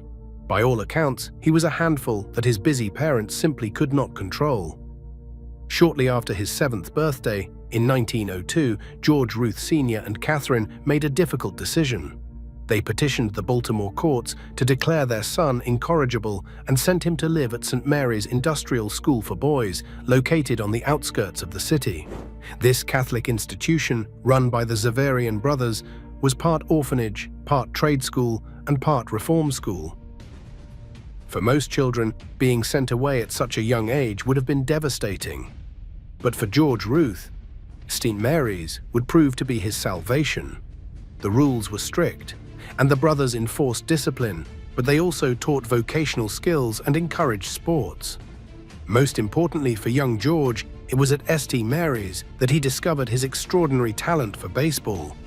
At St. Mary's, George met the man who would change his life forever, Brother Matthias, the school's prefect of discipline. Brother Matthias was a towering figure, standing well over 6 feet tall and commanding immense respect from the boys through both his physical presence and his fundamental fairness. The Canadian-born priest became a father figure to the troubled young boy. Ruth would later say of him that he taught me to read and write, and he taught me the difference between right and wrong. He was the father I needed and the greatest man I have ever known. Brother Matthias spent countless afternoons with young George, tossing worn-out baseballs into the air and swatting them out to the boys. Ruth watched in amazement. He would recall years later that he had never seen anything like that in his life. He said he thought he was born as a hitter the first day he ever saw Brother Matthias hit a baseball. The older man worked tirelessly with George, teaching him to hit, field, and pitch. For hours at a time, they would practice together, honing the skills that would one day make Ruth the most feared hitter in baseball history. Brother Matthias also played a role in turning George into a pitcher. Legend has it that one day George was teasing his team's pitcher, who was having a rough outing. Brother Matthias responded by putting George into the game as a reliever. The young man pitched brilliantly, and from that day forward, he became a regular pitcher. Ruth's running and hitting styles would closely resemble those of his beloved mentor for the rest of his life. The bond between the troubled boy and the patient priest was remarkable. As biographer Robert W. Creamer noted, Ruth revered Brother Matthias, which was extraordinary. Considering that Matthias was in charge of making boys behave, and Ruth was one of the great natural misbehavers of all time. By the time George was 15, his exceptional baseball skills had become the talk of St. Mary's. The brothers recognized his talent and began inviting scouts to watch him play. In February 1914, Jack Dunn, the owner of the minor league Baltimore Orioles, came to observe the 19-year-old George Ruth in action. Dunn watched Ruth for less than an hour before offering him a contract for $600 for the season. Since George was only 19 and still technically a ward of St. Mary's, Dunn had to become Ruth's legal guardian to complete the paperwork. This arrangement would soon give rise to the most famous nickname in sports history. When Ruth arrived at spring training in Fayetteville, North Carolina, in early March 1914, it was likely his first trip outside the Baltimore area. The train journey itself was an adventure for a young man who had spent most of his formative years behind the protective walls of St. Mary's. The rookie ballplayer was the subject of various pranks by veteran players, but he also earned a new identity. There are various accounts of how George Ruth came to be called Babe, but most center on his being referred to as Dunny's Babe or Jack's newest babe. The innocent, wide-eyed young man, so new to the world outside St. Mary's, seemed like a baby compared to the hardened veterans. The nickname stuck, and George Herman Ruth Jr. became Babe Ruth, a name that would echo through sports history for over a century. Ruth quickly distinguished himself on the diamond during spring training. In 2 outings against the Philadelphia Phillies, he faced 29 batters and allowed only 6 hits and 2 unearned runs. The following week, he threw a complete game victory over the Philadelphia Athletics, winners of 3 of the last 4 World Series. The talent was undeniable. Despite the Orioles' success on the field, the team was struggling financially. By late June 1914, Dunn found himself in a difficult position, with paid attendance dropping to as low as 150 fans. He had no choice but to sell his best players to raise money. On July 4, 1914, Ruth's contract, along with those of pitchers Ernie Shaw and Ben Egan, was sold to the Boston Red Sox of the American League. Ruth arrived in Boston on July 11, 1914. And that very afternoon, he won his first game as a Red Sox pitcher, defeating the Cleveland Naps 4-3. His catcher that day was Bill Carrigan, who was also the Red Sox manager. Carrigan became a mentor to the young Ruth, even rooming with him and teaching him the fundamentals of the game. It was also on that day, according to Ruth's own account, that he met Helen Woodford, a 16-year-old waitress at Lander's coffee shop. Ruth said she served him when he had breakfast there. Within a few months after the season concluded, the two were married on October 14, 1914. Babe was 20 years old and Helen was just 17. They were married that autumn. In his first full season with the Red Sox in 1915, Ruth finished with an impressive 18 wins and 8 losses as a pitcher, along with a batting average of .315 and 4 home runs. The Red Sox won the American League pennant that year, though Ruth was not called upon to pitch in the World Series against the Philadelphia Phillies. Boston won in 5 games. 18 wins marked a strong start to his Major League career. The following year, 1916, Ruth emerged as one of the best left-handed pitchers in baseball. He compiled a record of 23 wins and 12 losses, leading the league with an earned run average of just 1.75. He also pitched 9 shutouts, the most for American League lefties that season, a record that would stand until Ron Guidry equaled it in 1978. In the 1916 World Series against the Brooklyn Robins, Ruth delivered one of the most remarkable pitching performances in postseason history. In Game 2, he engaged in a tightly contested duel with Brooklyn's Sherry Smith. After giving up an inside-the-park home run to Hy Myers in the first inning, Ruth settled in and threw scoreless ball for the next 13 innings. The Red Sox won 2-1 in 14 innings, the longest pitching outing in baseball postseason history. Ruth continued his dominance in 1917, going 24 wins and 13 losses with a 2.01 earned run average, and an astonishing 35 complete games in 38 starts. By then, he had displayed enormous power in his limited plate appearances, and it was becoming clear that his hitting was too valuable to be left out of the lineup on a daily basis. In 1918, Ruth tied for the Major League lead in home runs with 11, while also going 13 wins and 7 losses on the mound. The Red Sox won their 4th World Series title in 7 seasons that year, with Ruth contributing both as a pitcher and a hitter. He extended his record of consecutive scoreless innings in World Series play to 29 2/3 innings, a record that would stand for over 40 years until Whitey Ford broke it. By 1919, Ruth had made the full transition from pitcher to everyday player. That season, he smashed 29 home runs, obliterating the previous single-season record of 24 set by Ned Williamson in 1884. The baseball world had never seen anything like it. Here was a former pitcher who could hit the ball farther and more often than anyone in history. In just over 5 seasons with the Red Sox, Ruth had established himself as one of the premier left-handed pitchers in the game, winning 89 games and losing 46. He was also a member of 3 World Series championship teams. But all of that was about to change with one of the most controversial transactions in sports history. On December 26, 1919, Boston Red Sox owner Harry Frazee made a decision that would haunt his franchise for 86 years. He sold Babe Ruth's contract to the New York Yankees. The circumstances surrounding the sale were complex. Frazee was a theatrical producer who was hemorrhaging money because his Broadway productions were struggling.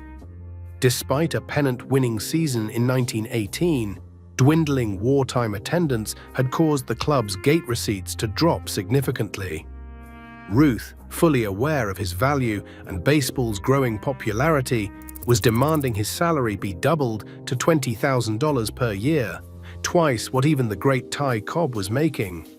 Yankees owners Jacob Ruppert and Tillinghast Houston offered Frazee a deal he felt he could not refuse: $100,000 in cash, plus a loan of $300,000 secured by a mortgage on Fenway Park.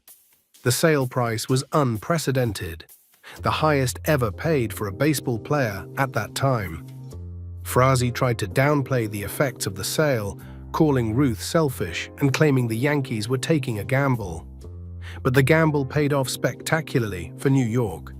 The Red Sox, winners of 5 of the first 16 World Series, would not win another pennant until 1946, or another World Series until 2004, a drought that became known as the Curse of the Bambino.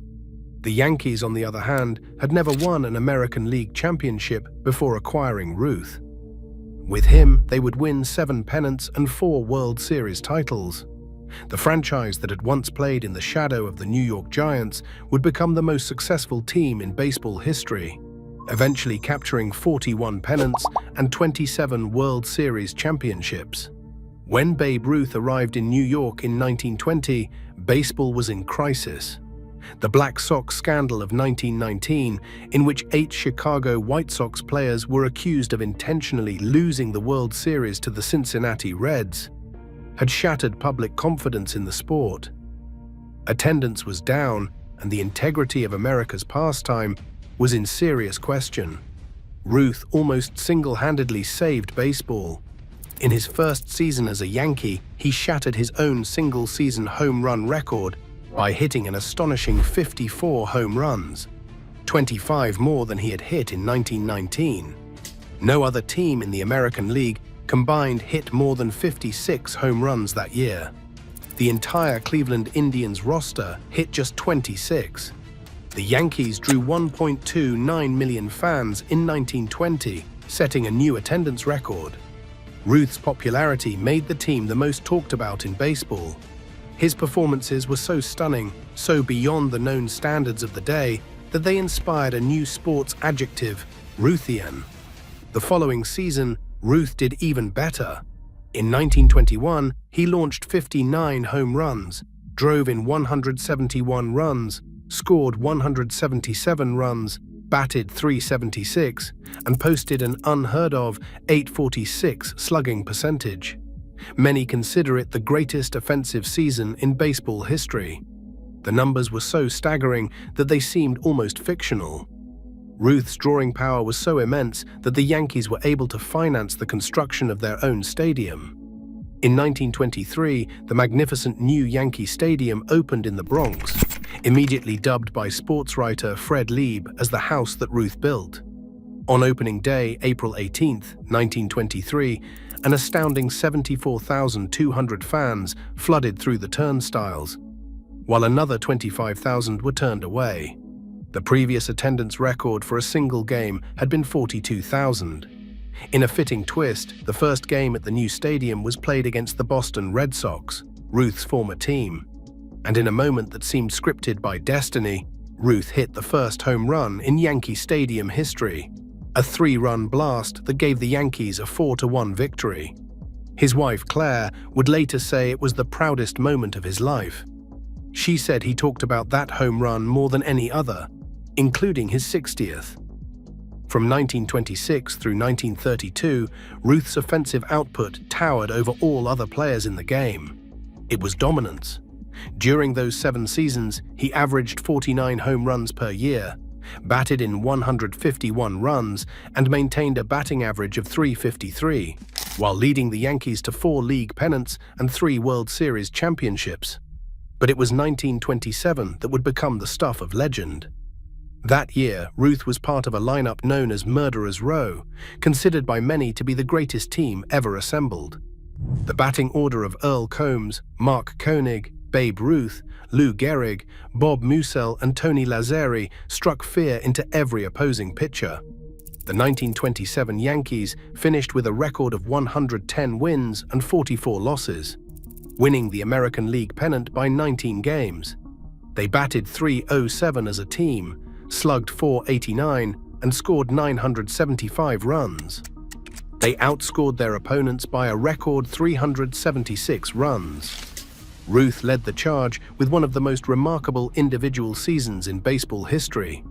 He batted .356, drove in 164 runs, scored 158 runs, walked 137 times, and slugged .772. But it was his home run total that captured the nation's imagination. Entering September, Ruth was locked in a friendly competition with his teammate Lou Gehrig for the home run crown. Gehrig had briefly taken the lead in early September, but Ruth responded with a furious stretch run. He hit 17 home runs in September alone, including 2 on September 29th to tie his own record of 59. On September 30th, 1927, the final day of the season, Ruth stepped to the plate against Washington Senators pitcher Tom Zachary. In the 8th inning, with the score tied 2-2, Ruth launched a pitch into the right field bleachers for his 60th home run of the season, 60th. After the game, Ruth exulted. "Let's see some son of a bitch try to top that one." That record would stand for 34 years until Roger Maris hit 61 in 1961. But the context of Ruth's achievement makes it even more remarkable. In 1927, no other American League team combined hit more than 56 home runs. Ruth out-homered entire franchises by himself. The 1927 Yankees capped their legendary season by sweeping the Pittsburgh Pirates in 4 games in the World Series.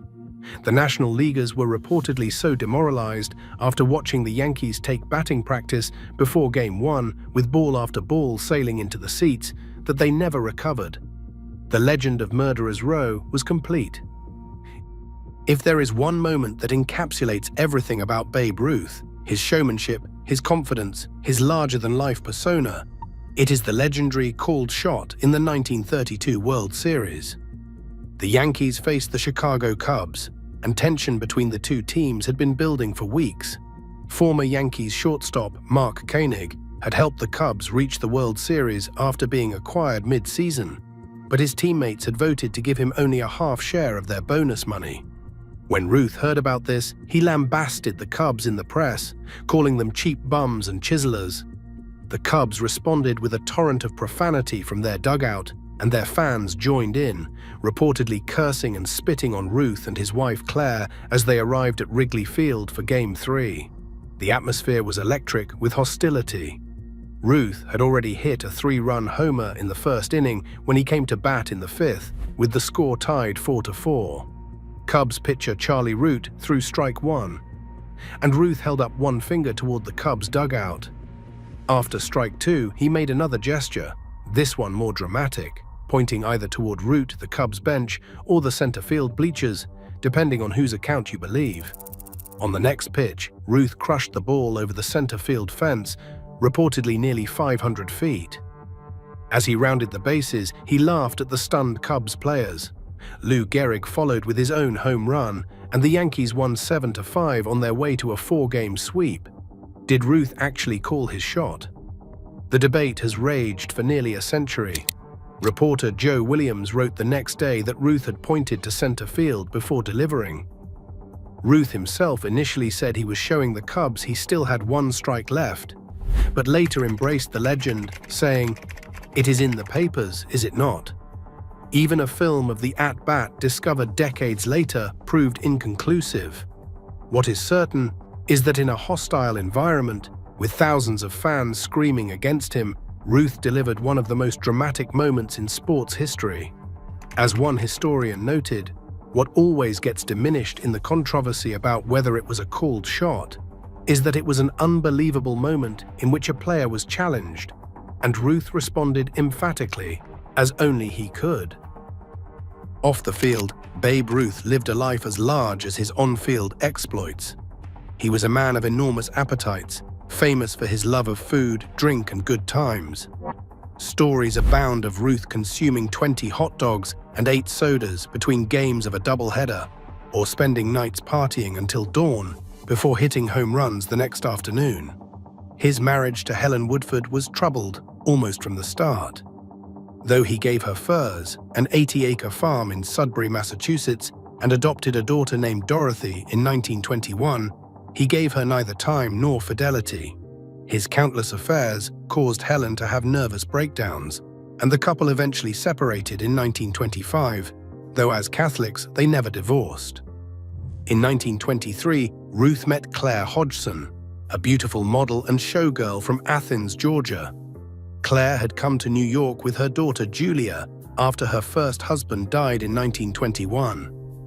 She and Ruth began an affair that would continue for years while he remained married to Helen. Then tragedy struck in January 1929 when Helen died in a mysterious house fire. Just 3 months later, on April 17, 1929, Ruth married Claire in an early morning ceremony on opening day at Yankee Stadium. The marriage transformed Ruth's life. Claire became his personal manager, controlling his outrageous spending and monitoring his eating habits. She brought stability and discipline to a man who had known little of either throughout his life. The blended family included Dorothy, whom Claire adopted, and Julia, whom Ruth adopted. They lived in a 14-room apartment in New York, along with Claire's mother and 2 brothers. By all accounts, Ruth was a devoted father who adored his daughters. He was the greatest dad, both daughters would later say. Ruth was also known for his generosity, particularly toward children. He made countless visits to sick children in hospitals, often without seeking publicity. He would sign autographs for hours, never turning away a young fan. The boy who had been abandoned at age 7 never forgot what it felt like to be a child in need. By the early 1930s, Ruth's playing skills were beginning to decline.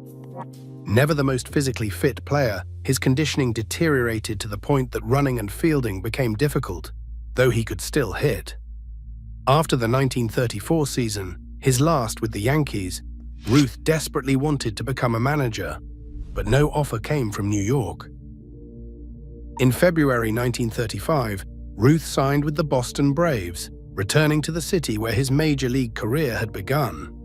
The Braves promised him titles of vice president and assistant manager, hinting that he might eventually take over as skipper. But it was all a charade. Owner Emil Fuchs simply wanted Ruth to boost gate receipts for his struggling franchise. Ruth's time with the Braves was brief and painful. He struggled at the plate and in the field, hitting just a .181 batting average with 6 home runs. But he saved one last moment of glory for the end. On May 25, 1935, in Pittsburgh against the Pirates, Ruth went 4 for 4 with 3 home runs, including a towering blast that sailed completely out of Forbes Field, the first time anyone had hit a fair ball over the right field roof. That final home run, his 714th career blast, would remain the all-time record until Hank Aaron broke it in 1974. Ruth was urged to retire on that high note, but he had given his word to play through Memorial Day. His final major league appearance came on May 30, 1935, in Philadelphia. He retired on June 2nd, ending a career that had spanned 22 seasons. After retirement, Ruth hoped to manage a major league team, but the opportunity never came. Some said his wild reputation made owners reluctant to give him that responsibility. Next up, Thurman Munson. On August 2, 1979, the New York Yankees had a day off. Their captain, Thurman Munson, flew home to Canton, Ohio, to spend time with his wife Diana and their 3 children. He had been doing this all season, commuting by plane so he could be with his family whenever the schedule allowed. He brought 2 friends along: David Hall, his flight instructor, and Jerry Anderson, a business partner. Unfortunately, something went wrong. The plane came in too low, too slow. It clipped a tree, struck a stump, and crashed 870 feet short of runway 19. The aircraft burst into flames. Thurman Munson was 32 years old. The news hit the Yankees like a freight train. George Steinbrenner personally called each player to deliver the devastating message. Greg Nettles, who had flown with Munson in that same plane just weeks earlier, was in disbelief. Catfish Hunter, who considered Munson his best friend on the team, was inconsolable. The entire baseball world stopped to mourn a man who had been, just hours before, very much alive. This is the story of the captain, the heart and soul of the 1970s Yankees. A man who played baseball with a fury that bordered on anger. A man who demanded excellence from himself and everyone around him. A man whose life ended far too soon, but whose legend has only grown in the decades since. Thurman Lee Munson was born on June 7, 1947, in Akron, Ohio. He was the youngest of 4 children born to Darrell Munson, a World War II veteran who became a long-haul truck driver, and Ruth Smiley, a homemaker. The family had little money. Darrell's job kept him on the road for weeks at a time, and when he was home, he was not an easy man to please. He rarely praised his children. He demanded perfection and offered only criticism when they fell short. Some who knew Thurman believed this upbringing shaped everything about him. The chip on his shoulder, the refusal to accept compliments gracefully, the burning need to prove himself every single day. The man Thurman Munson became was forged in that difficult childhood. Thurman's older brother, Dwayne, taught him to play baseball in their backyard in Canton, where the family moved when Thurman was 8. Dwayne was 4 years older, and Thurman constantly competed against kids his brother's age. It made him tougher. It made him better. It also gave him something to prove. When Dwayne left to join the United States Air Force during Thurman's freshman year of high school, the younger Munson had to find his own way forward. At Lehman High School in Canton, Munson was a 3-sport star. He captained the football, basketball, and baseball teams, earning all-city and all-state honors in all 3 sports. His senior year, he batted .581 on the baseball diamond. More than 80 colleges offered him football scholarships, but baseball was his passion, and Kent State University, just 30 miles from home, offered him a full ride.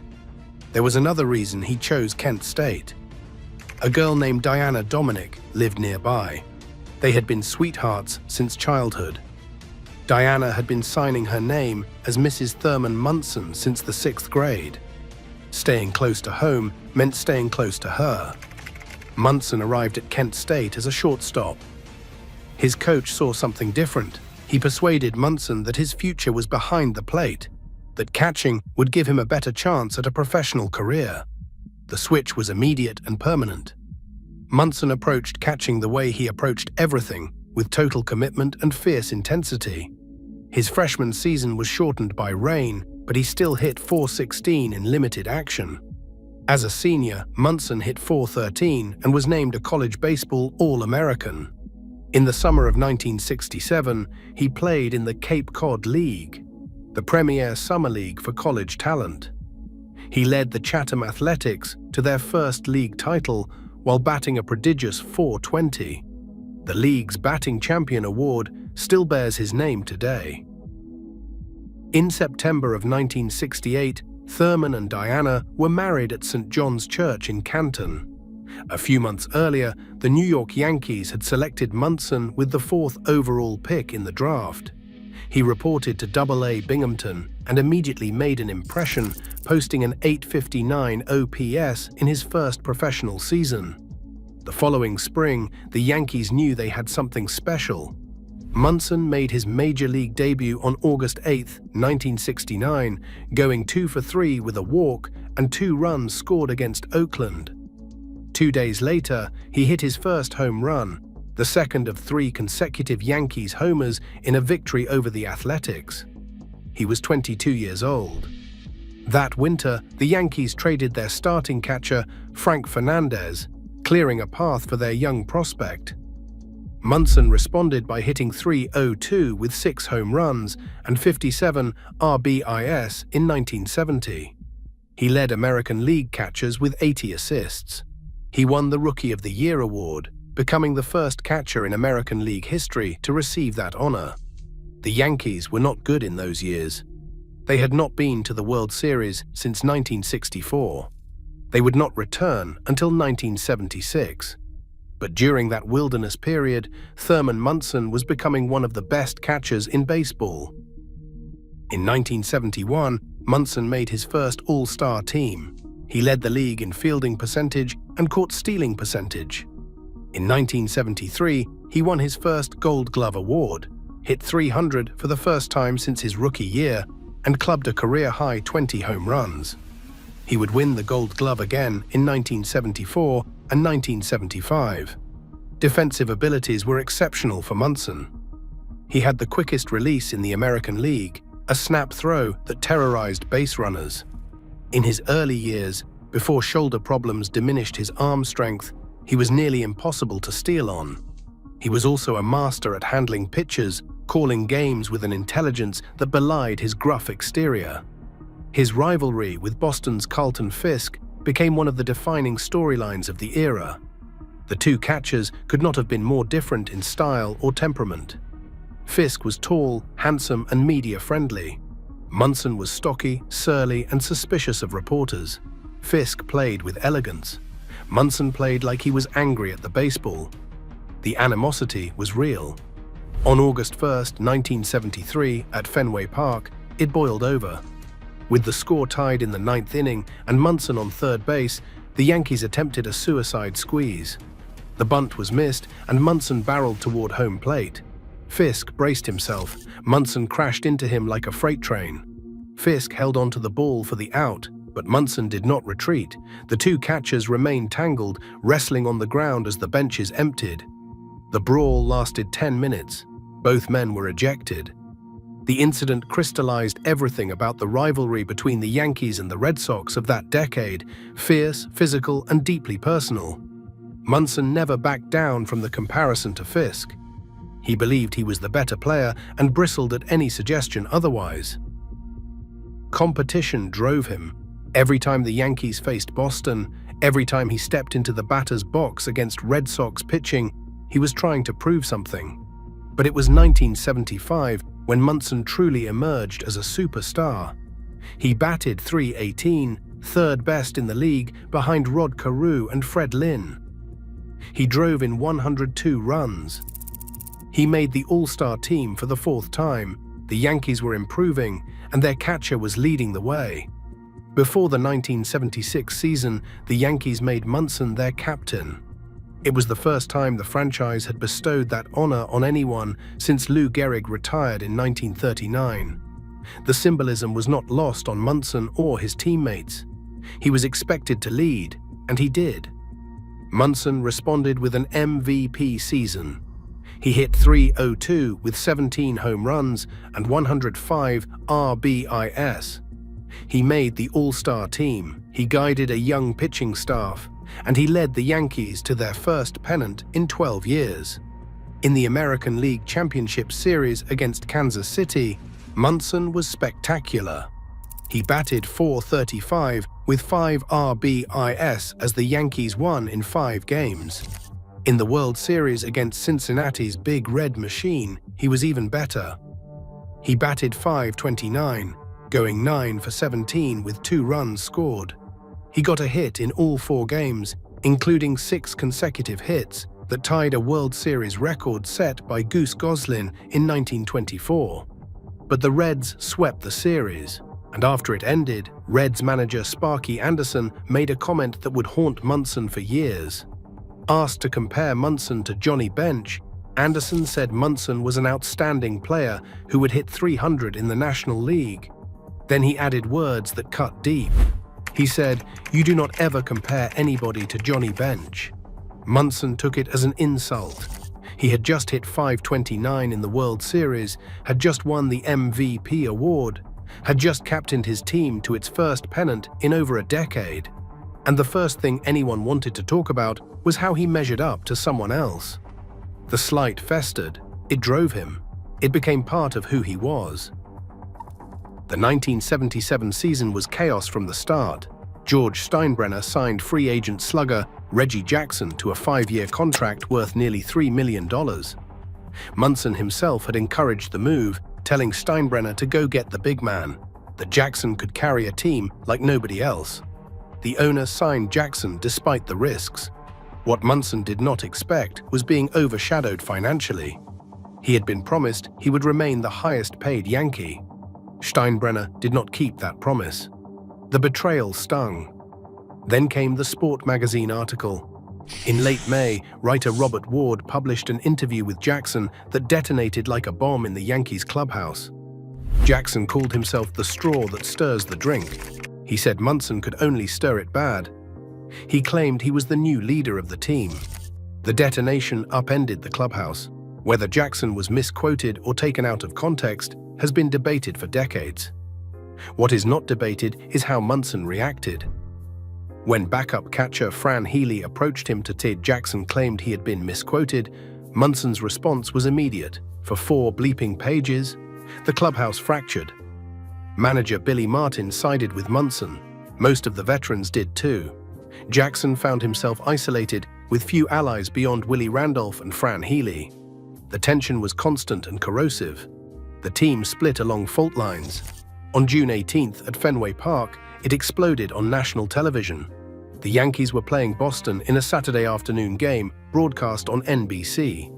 In the 6th inning, Jim Rice hit a fly ball to right field. Jackson jogged after it, allowing the ball to drop and bounce past him for a double. Martin was furious. Everything exploded in an instant. He sent Paul Blair out to replace Jackson in the middle of the inning. Jackson trotted in from right field, confused at first, then enraged. In the dugout, he confronted Martin. The two men screamed at each other, face to face, separated by inches. Martin lunged at Jackson. Coaches Yogi Berra and Elston Howard physically restrained him. The entire country watched. The confrontation was raw and immediate. It was pure chaos. Steinbrenner saw it on television and wanted to fire Martin immediately. But cooler heads prevailed. Munson told the owner that firing the manager would make things worse. Incredibly, so did Jackson himself. "If you fire Billy now," Jackson said, "it will look like I am running the team." The manager kept his job. The team kept playing. Despite everything, the 1977 Yankees won 100 games. Munson hit .308 with 100 RBIs. His 3rd consecutive season, batting over 300 with 100 or more driven in. No other catcher in American League history had accomplished that feat. In the American League Championship Series, he batted .286 with a home run and 5 RBIs as the Yankees beat Kansas City again. In the World Series against Los Angeles, Munson hit .320 with a home run and 3 RBIs. But the series belonged to Reggie Jackson, who hit 5 home runs, including 3 in the clinching Game 6 on 3 consecutive swings against 3 different pitchers. Jackson became Mr. October. Munson, who had been just as consistent throughout the postseason, watched from behind the plate as his rival achieved immortality. There is a moment captured on film from the final game. After Jackson hit his 3rd home run, Munson crouched behind home plate, watching the ball disappear into the night. His expression was unreadable. Was it admiration, jealousy, exhaustion, perhaps all 3? But after the final out, with champagne flowing in the clubhouse, something unexpected happened. Hours after the celebration began, Munson and Jackson were the last 2 players remaining in the locker room. The 2 men who had been at each other's throats all season found themselves alone together. They talked, they laughed, they embraced. Whatever their differences, they had won together. The reconciliation was unexpected.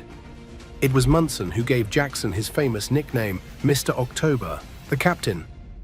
Bestowing recognition on the star, in that moment, the feud seemed to dissolve. The captain had acknowledged the moment, and the team stood united. The 1978 season brought more drama, but also more triumph. The Yankees fell 14 games behind Boston by July, a deficit that seemed insurmountable. Injuries plagued the roster. The clubhouse drama continued. At one point, Martin made comments about Jackson and Steinbrenner that got him fired in late July. He was replaced by Bob Lemon, whose calm demeanor steadied the ship. Then the Yankees caught fire. In early September, the Yankees traveled to Fenway Park for a 4-game series that became known as the Boston Massacre. They outscored the Red Sox 42-9 and swept all 4 games. Munson went 8 for 16 in the series, leading the charge. The 14-game deficit was gone. The race was tied. The teams finished the regular season deadlocked, forcing a one-game playoff at Fenway. Bucky Dent's improbable 3-run home run, hit off a cracked bat, gave the Yankees the lead. They won 5-4 to capture the division. It remains one of the most famous games in baseball history. In the American League Championship Series against Kansas City, Munson delivered one of the defining moments of his career. With the series tied at 1 game apiece and the Yankees trailing 5-4 in the 8th inning of Game 3, Munson launched a towering drive off Doug Bird. The ball sailed 475 feet over Monument Park in left center field. It was the longest home run of his career, and it gave the Yankees a 6-5 victory. They clinched the pennant the next day. In the World Series, the Yankees faced the Dodgers again. They lost the first 2 games in Los Angeles, extending their World Series losing streak to 6 games dating back to 1976. The situation looked dire. Then they won the next 4 games in a row to claim their second consecutive championship. Munson hit .320 with 7 runs batted in. In the 6th inning of Game 6, he drove in a crucial insurance run. And when the final out came, a foul pop off the bat of Ron Cey, it settled into Munson's mitt. He was the one holding the ball when the Yankees became champions again. He was at the peak of his career. 2 World Series rings, 7 All-Star selections, 3 Gold Gloves, a Most Valuable Player award, the first Yankee captain since Lou Gehrig, and he was only 31 years old. But something had changed in Munson. He was tired. The wear and tear of catching was taking its toll on his knees, his throwing arm, his entire body. Bursitis plagued his shoulder, his knees ached constantly. He played through injuries that would have sidelined other players, but the cumulative damage was real. More than the physical toll, he was homesick. He missed his wife Diana and their 3 children, daughters Tracy and Kelly, and son Michael. The baseball season meant months away from home, and for a man as devoted to his family as Munson was, the separation was agonizing. Since 1977, he had been asking Steinbrenner to trade him to Cleveland so he could be closer to Canton. The Indians were not good, but they were close to home. Munson would have accepted the move gladly. Steinbrenner refused. Munson was too valuable, too important, too much the face of the franchise. The owner could not imagine the Yankees without their captain, so Munson found another solution: he would fly.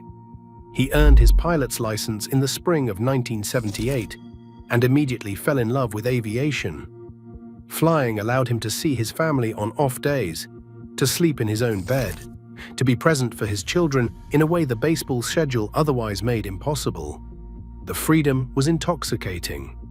He bought 4 planes in 18 months, each one larger and more powerful than the last. He studied flight manuals obsessively, approaching aviation with the same intensity he brought to baseball. Some of his teammates worried that he was moving too fast, upgrading to more complex aircraft before he was ready. His final purchase was the Cessna Citation, a twin-engine jet that cost over $1 million. It was a serious machine, far more sophisticated than anything he had flown before. He received his type rating to fly it on July 17, 1979, just 11 days after it was delivered. 16 days later, he was dead. The 1979 season had been difficult. The Yankees were in 4th place, 14 games behind Baltimore at the end of July. Munson was hitting .288, but had been left off the All-Star team for the first time since 1972. He was exhausted, in pain, and seriously considering retirement at the end of the year. On August 1st, the Yankees played the White Sox in Chicago. Munson went 0 for 1 as a late-inning replacement. It was his last game. The next day, while the team traveled, Munson flew home to Canton. He spent the morning with his family, then went to the airport to practice in his new jet.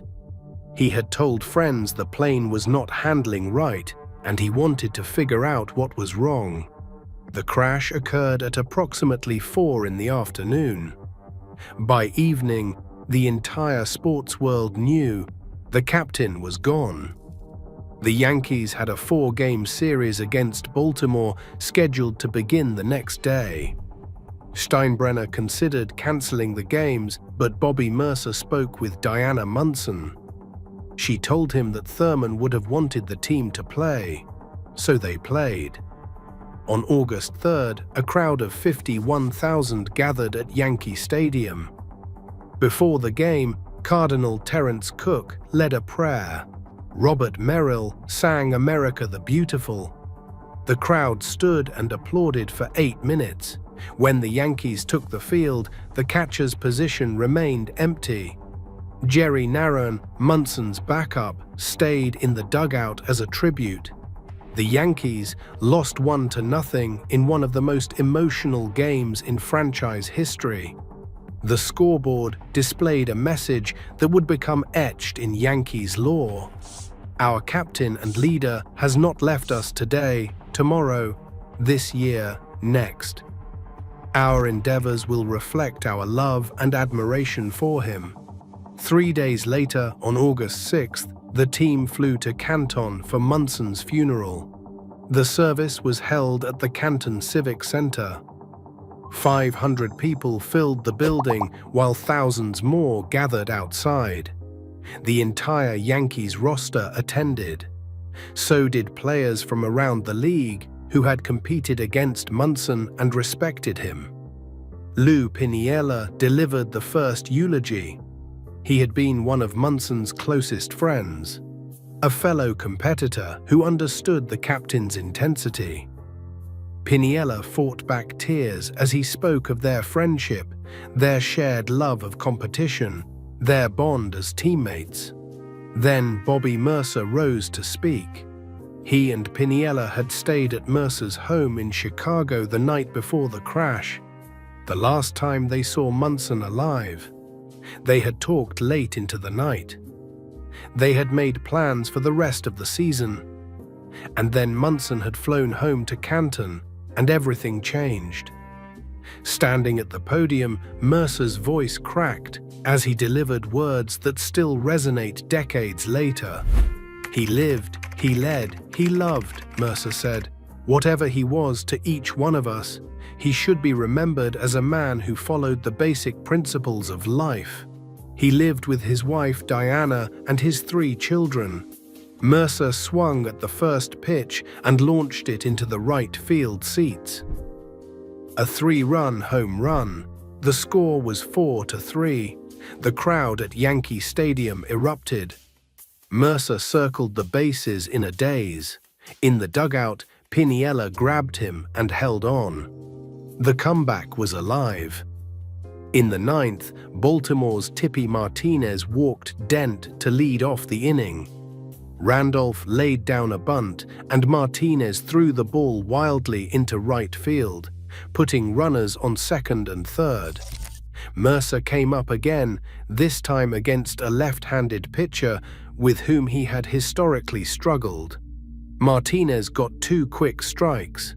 The count was 0-2. One more strike and the inning would continue with someone else at the plate. Then Mercer lined the next pitch down the left field line. 2 runs scored. The Yankees won 5-4. The crowd exploded. Mercer's teammates mobbed him at first base, then in the dugout. Piniella and Mercer found each other and embraced, both of them weeping openly. Guidry, who had pitched all 9 innings, collapsed onto the bench in exhaustion and relief. It was perhaps the most emotional victory in Yankees history. It was certainly the most emotional game Bobby Murcer ever played. Mercer never used that bat again. He gave it to Diana Munson. The Yankees immediately retired. Munson's number 15, his locker in the clubhouse, was never reassigned. For nearly 3 decades it stood empty in the original Yankee Stadium, a silent tribute to the captain. Players who came after him, Don Mattingly, Derek Jeter, and Jorge Posada, all knew whose locker it was and what it represented. When the old Yankee Stadium closed in 2008, the locker was moved in one piece to the new stadium, where it remains on display in the Yankees Museum. Visitors can see the pinstriped uniform hanging inside, the glove resting on the shelf, the nameplate that reads simply Munson. A plaque was dedicated in Monument Park on September 20th, 1980, honoring Munson as a fierce competitor and a hard-nosed leader who embodied the Yankee tradition. The inscription reads, "A leader by example." He was as respected as any man who ever wore the pinstripes. A street in the Bronx was named Thurman Munson Way, ensuring that his name would be a permanent part of New York City. The Thurman Munson Award Dinner has been held annually in New York City for more than 4 decades, honoring athletes and non-athletes for their charitable work and community involvement. It has become one of the most prestigious events in sports, a testament to the values Munson represented. His legacy extended beyond memorials and awards. Diana Munson remained connected to the Yankees for more than 40 years, appearing at Old Timers Day and team events, keeping her husband's memory alive for new generations of fans. She became close friends with Jorge Posada, the Yankees catcher who came after her husband, and with other players who wore the pinstripes decades after Thurman was gone. Their son, Michael, briefly played professional baseball in the Yankees organization, spending 2 years in the minor leagues before stepping away. He has spoken publicly about the pressure of living up to his father's name, of competing against a ghost he never really knew. The question of the Hall of Fame has lingered since Munson's death. He appeared on the baseball writers' ballot in 1981, just 2 years after the crash, but received only 62 votes, far short of the 75% required for induction. The prevailing theory is that his shortened career hurt him with voters who had witnessed his peak but knew he would never add to his totals. The numbers make a compelling case for induction. A career batting average of .292, 1,558 hits, 113 home runs, 701 runs batted in, 7 All-Star selections, 3 Gold Gloves, a Most Valuable Player award, 2 World Series championships, and perhaps most remarkably, a postseason record that few have ever matched. His October numbers were extraordinary: a .357 batting average across 6 playoff series, a .373 average in 3 World Series. He never batted below .300 in any postseason appearance. He threw out 4 of 6 base runners against the speedy Dodgers in the 1977 World Series. He was, by almost any measure, one of the greatest clutch performers the game has ever seen. Among catchers, his career WAR of 46.1 ranks 14th all-time. His JAWS score, which averages career and peak value, ranks 12th among backstops.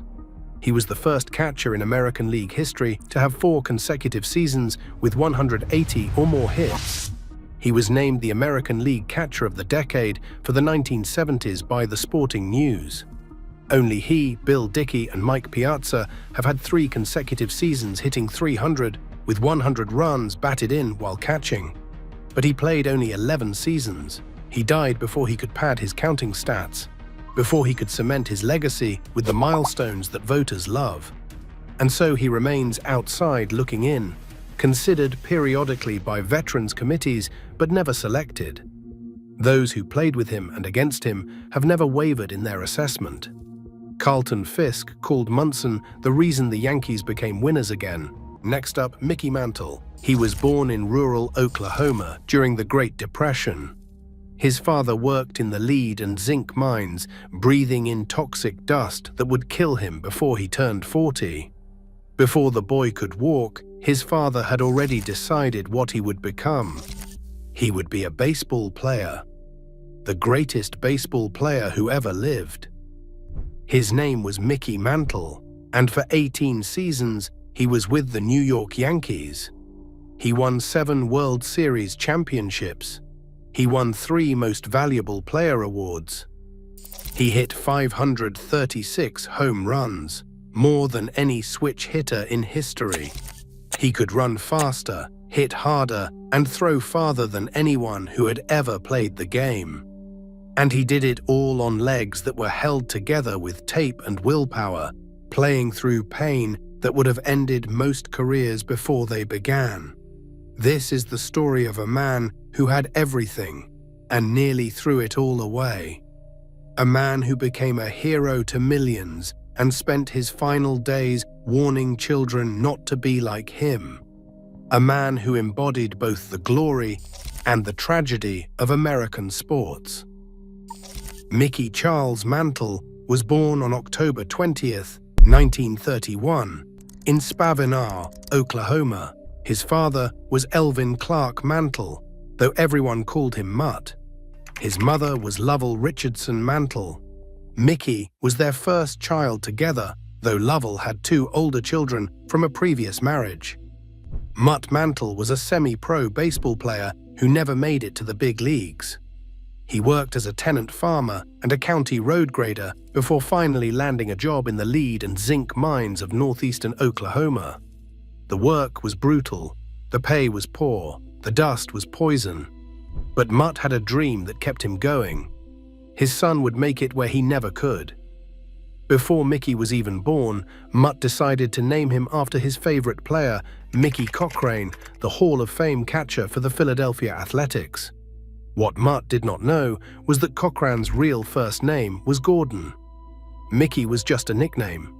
Years later, Mantle would joke that he was grateful his father never learned the truth. He would have hated being named Gordon. When Mickey was 4 years old, the family moved to Commerce, Oklahoma, a small mining town about 20 miles from Joplin, Missouri. Mutt went to work for the Eagle Peacher Zinc and Lead Company. Every day after his shift ended, covered in the gray dust that was slowly killing him, Mutt would come home and teach his son to play baseball. They practiced next to an old tin barn behind their house. Mutt pitched right-handed while Mickey batted left-handed. Then Mickey's grandfather, Charlie Mantle, would pitch left-handed while Mickey batted right-handed. They used tennis balls because baseballs were too expensive. By the time Mickey was 5, he was already a switch hitter. By the time he was 10, everyone in Commerce knew there was something special about the Mantle kid. Mutt Mantle was relentless in his pursuit of his son's baseball future. Every day after work, no matter how exhausted he was from the mines, he would practice with Mickey for hours. He believed that switch hitting would give his son an advantage. He believed that managers would eventually platoon players, using right-handed hitters against left-handed pitchers and vice versa. A switch hitter would always be in the lineup. Mutt was right. The relationship between father and son was complicated. Mutt pushed Mickey hard, sometimes too hard. But Mickey worshipped his father. Everything he did on the baseball field was for Mutt. Years later, Mickey would say that after his father died, baseball became a job. Before that, it had been a way to make his father proud. Mickey was not just a baseball player. He was a natural athlete who excelled at everything. At Commerce High School, he starred in football and basketball, as well as baseball. Some people thought he might become a professional football player. The University of Oklahoma even offered him a scholarship. But in his sophomore year, everything almost ended. During a football practice, Mickey was kicked in the left shin. The injury seemed minor at first. Then it got worse. The doctors diagnosed osteomyelitis, a serious bone infection. In those days, before antibiotics were widely available, osteomyelitis was often fatal. The doctors considered amputating Mickey's leg. His parents drove him through the night to Oklahoma City, where he was admitted to the Crippled Children's Hospital. There, doctors treated him with penicillin, a new wonder drug that had only recently become available. The treatment worked. Mickey kept his leg, but the osteomyelitis would plague him for the rest of his life, weakening his bones and making him susceptible to injury. In 1948, while playing for a semi-pro team called the Baxter Springs Whiz Kids, Mickey caught the attention of Tom Greenwade, a scout for the New York Yankees.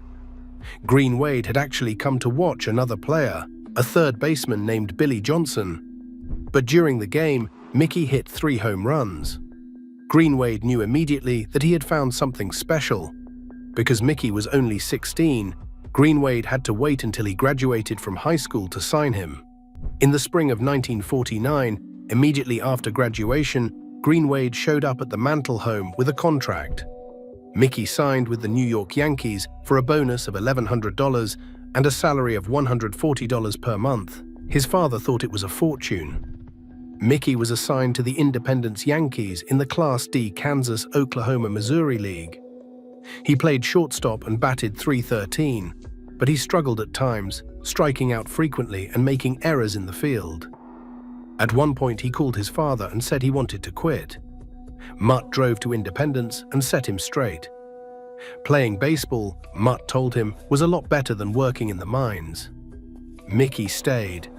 In 1950, Mickey moved up to the Joplin Miners in the Class C Western Association. He won the batting title with a .383 average. He also made 55 errors at shortstop. The Yankees knew he could hit. They were not so sure about his defense. That winter, Mickey met a high school senior named Merlin Johnson at a dance in Picha, Oklahoma. They started dating and would eventually marry. But first, Mickey had to go to spring training with the New York Yankees. The spring of 1951 changed everything. Mickey arrived at the Yankees training camp in Phoenix, Arizona, and immediately started destroying baseballs. He hit over 400 feet in exhibition games. He hit 9 home runs, including shots that traveled distances nobody had ever seen.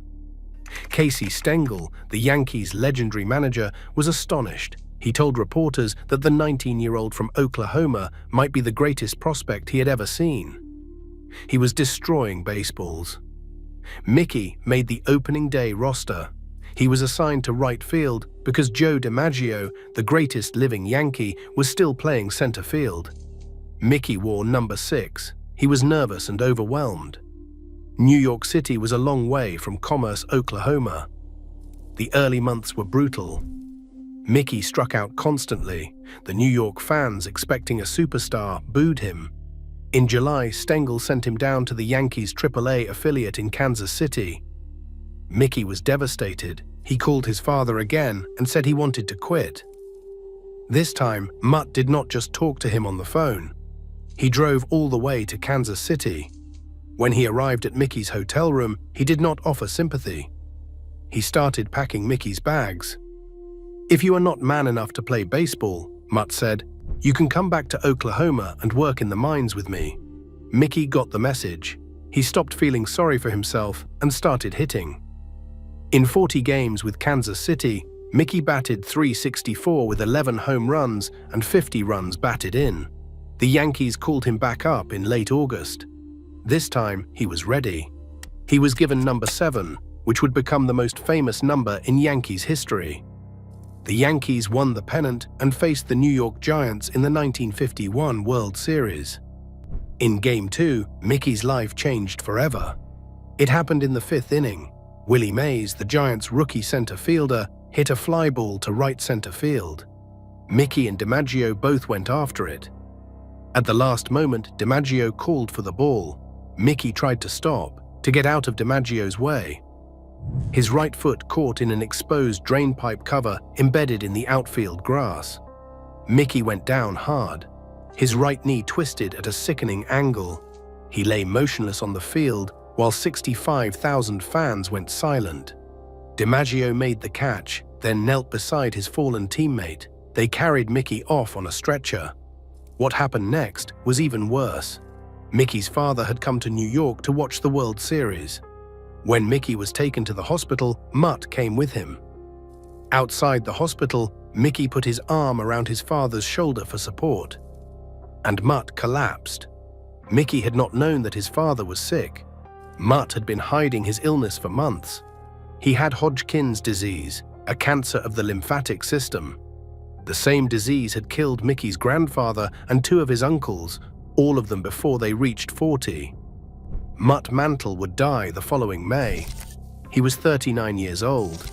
Mickey's knee injury was diagnosed as torn ligaments. He had surgery, but the knee was never the same. For the rest of his career, he would wrap his leg from hip to ankle before every game. The pain was constant. The fear of re-injury was always present. But Mickey kept playing. The 1951 injury was just the beginning. Throughout his career, Mickey suffered an astonishing series of injuries. In 1953, he tore ligaments in his right knee again. In 1954, he had surgery to remove a cyst from behind his knee. In the 1957 World Series, he injured his right shoulder, which hampered his throwing and his right-handed swing for the rest of his career. In only 4 of his 18 seasons did he appear in as many as 150 games. What made Mickey's accomplishments so remarkable was that he achieved them while never being fully healthy. Teammates marveled at his tolerance for pain. They watched him limp to the plate, his legs wrapped in bandages, barely able to walk. Then they watched him hit the ball 400 feet. They did not understand how he did it. Neither did Mickey. He just played through it. In 1952, Mickey took over center field from the retiring DiMaggio. He was 20 years old and suddenly the face of the New York Yankees. The pressure was immense. People expected him to be the next DiMaggio, the next Babe Ruth. Mickey responded by hitting a .311 batting average with 23 home runs. The Yankees won the World Series. They won again in 1953 and again in 1954. From 1949 to 1953, the Yankees won 5 consecutive championships. Mickey was at the heart of it all, though he was still learning, still growing into his enormous potential.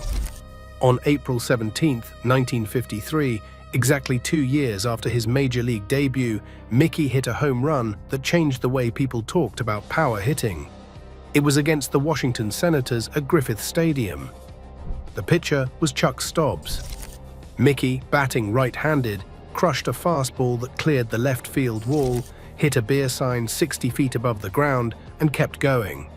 The ball left the stadium entirely, crossed 5th Street, and landed in a residential neighborhood. Red Patterson, the Yankees' publicity director, left the press box to find the ball. He discovered that a 10-year-old boy named Donald Dunaway had retrieved it in the backyard of 434 Oakdale Place. Patterson paced off the distance and announced that the ball had traveled 565 feet. The term tape measure home run was born that day. The ball and bat are now in the Baseball Hall of Fame. Mickey hit tape measure shots throughout his career. He nearly hit balls out of Yankee Stadium, a feat that had never been accomplished. He hit them off the third-deck facade where no one had hit them before. Ted Williams, perhaps the greatest hitter who ever lived, said that the sound of Mickey hitting a baseball was like an explosion. In 1956, Mickey had the greatest season of his career. He called it his favorite summer. He led the major leagues with a .353 batting average, 52 home runs, and 130 runs batted in. He won the Triple Crown, the only switch hitter ever to accomplish the feat. He also led the league in runs scored, with 132, slugging percentage at .705, and total bases with 376. He was named the American League Most Valuable Player. The numbers only tell part of the story. What made Mickey special was the way he played. He could hit the ball farther than anyone. He could run faster than anyone. He was once timed running from home to first base in 3.1 seconds, a speed that seemed impossible for a man his size. He could throw with power and accuracy from the deepest parts of center field. He was a complete player, the kind who comes along once in a generation, perhaps once in a lifetime. Casey Stengel, who managed some of the greatest players in baseball history, said that Mickey was the best he ever had. Bill Dickey, the Hall of Fame catcher who worked with Mickey on his defense, said the sound of Mickey's bat hitting the ball was different from anyone else's. It was like thunder. That October, the Yankees faced the Brooklyn Dodgers in the World Series. In Game 5, Mickey played a crucial role in one of the most famous games in baseball history. Don Larson, a journeyman pitcher with a losing record, was throwing a perfect game.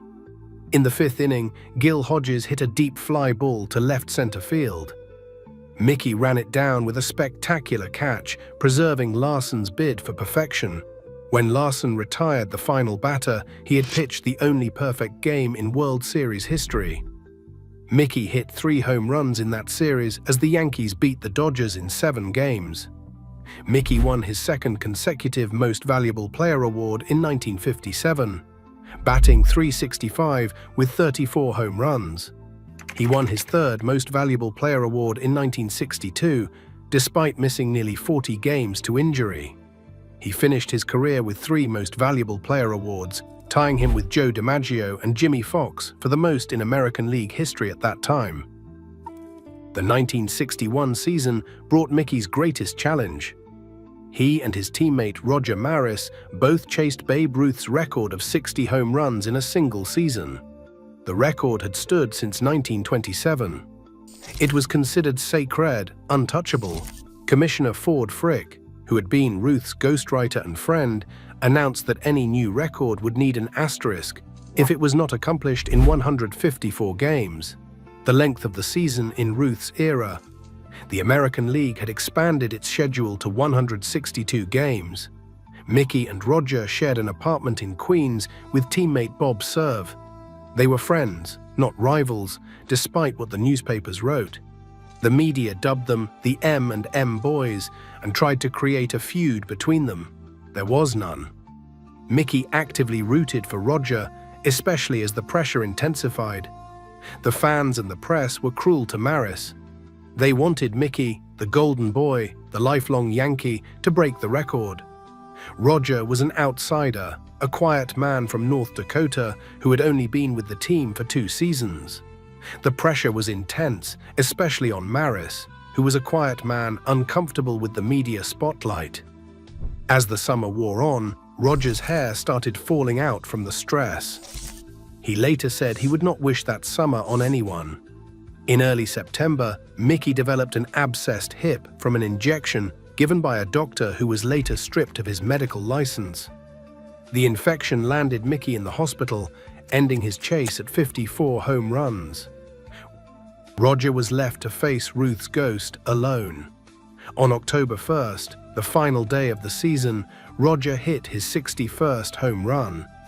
Only 23,000 fans were in the stands at Yankee Stadium.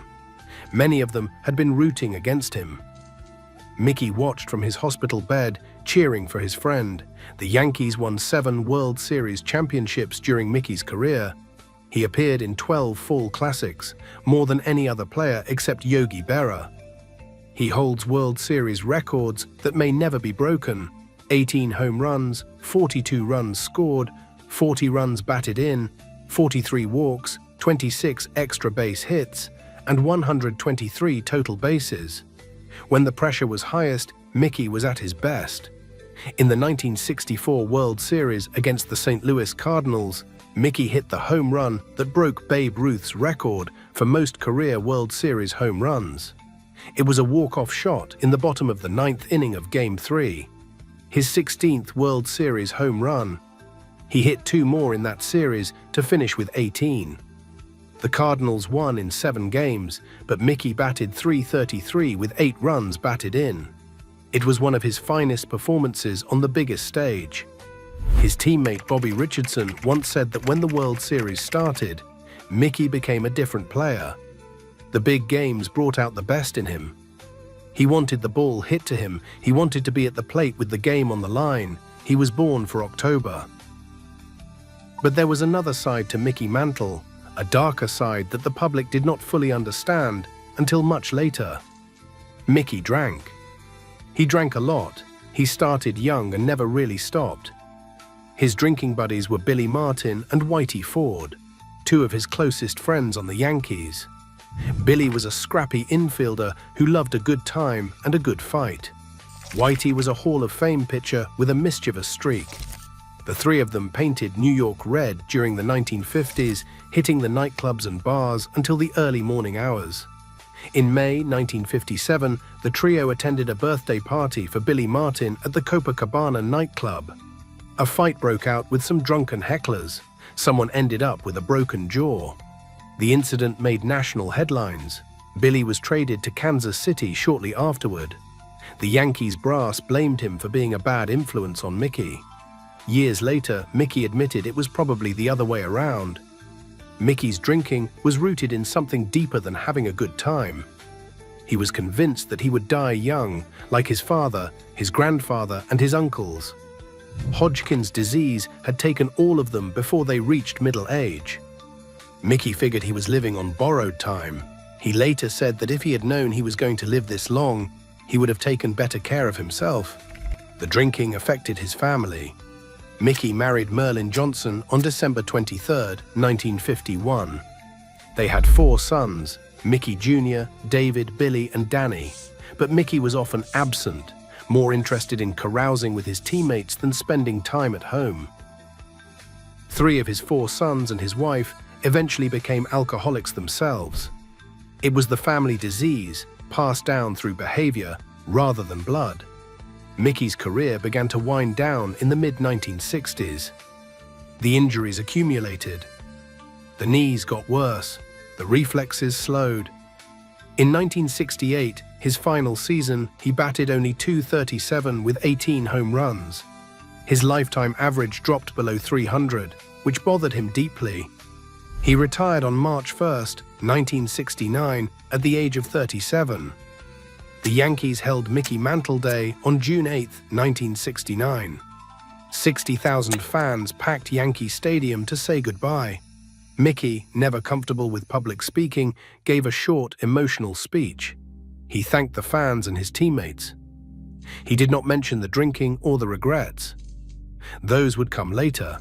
Mickey was elected to the Baseball Hall of Fame in 1974, his first year of eligibility. He received votes on 88% of the ballots. He was inducted alongside his teammate, Whitey Ford. The Yankees retired his number 7 that same year, honoring him alongside his mentor Bill Dickey, who had worn the same number. In 1999, Mickey was named to Major League Baseball's All-Century team, voted by fans as one of the greatest players in the history of the game. His records and accomplishments speak for themselves.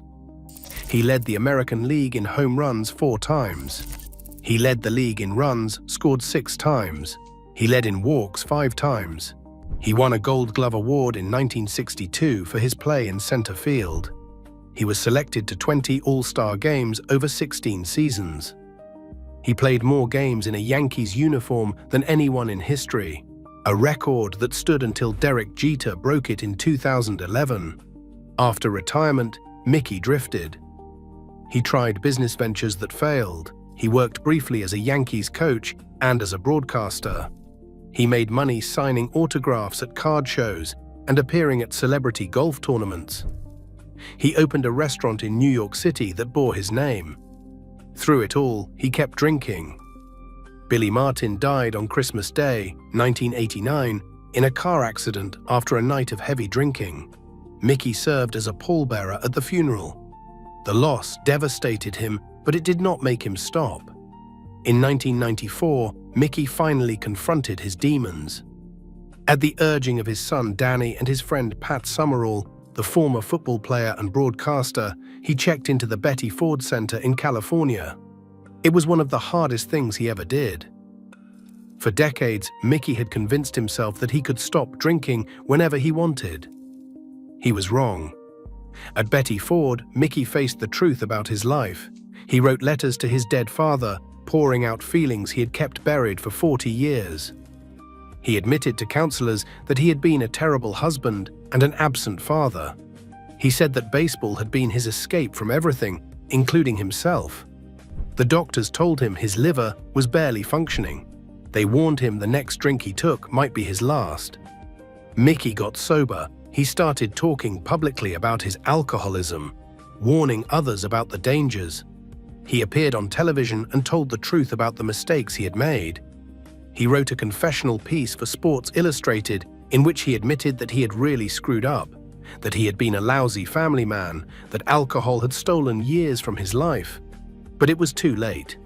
In January 1994, doctors discovered that Mickey had hepatitis C, cirrhosis, and liver cancer. The cancer was aggressive.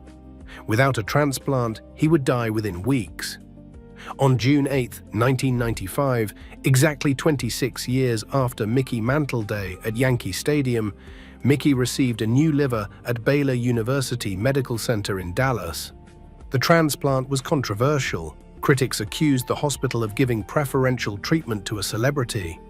Doctors said Mickey's case was legitimate, that he had been on the waiting list and had risen to the top based on medical need. A month after the surgery, Mickey held a press conference. He was frail, his body wasted by disease, but his message was clear. He looked into the cameras and spoke directly to the children of America.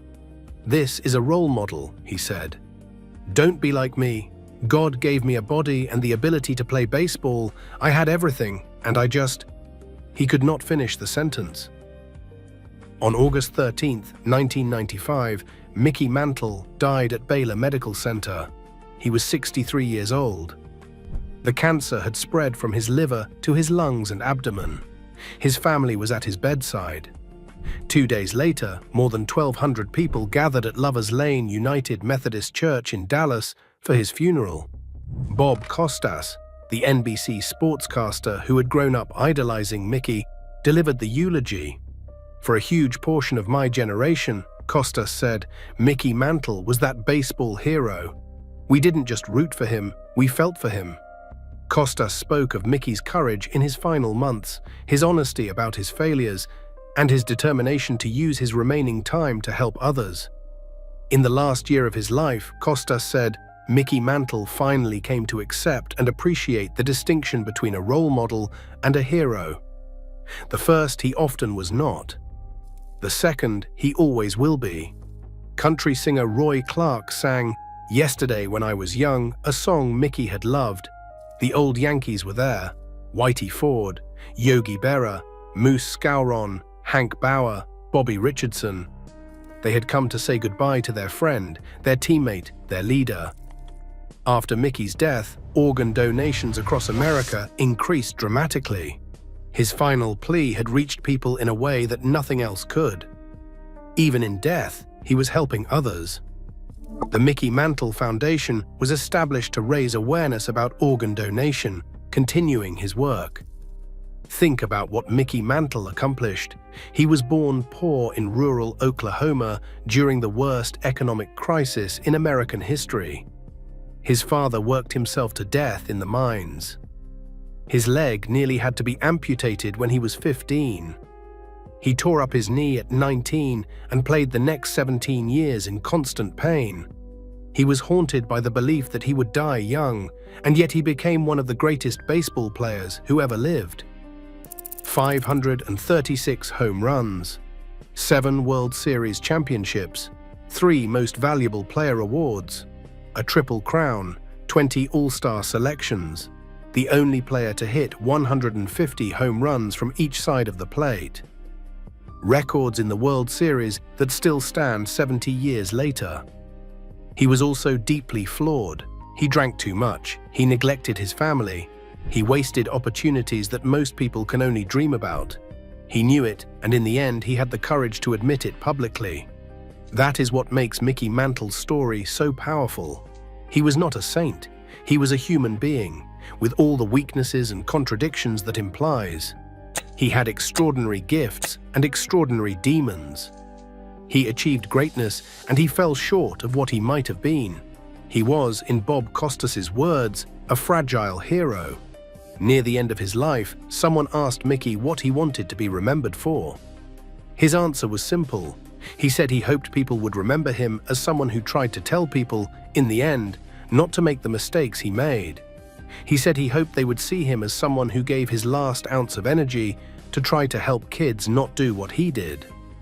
Final statistics for Mickey Charles Mantle: a career batting average of .298, 2,415 hits, 536 home runs, 1,509 runs batted in, 1,676 runs scored, 1,733 walks, 7 World Series championships, 12 World Series appearances, 18 World Series home runs, 3 American League Most Valuable Player awards, Triple Crown winner in 1956, Elected to the Baseball Hall of Fame in 1974.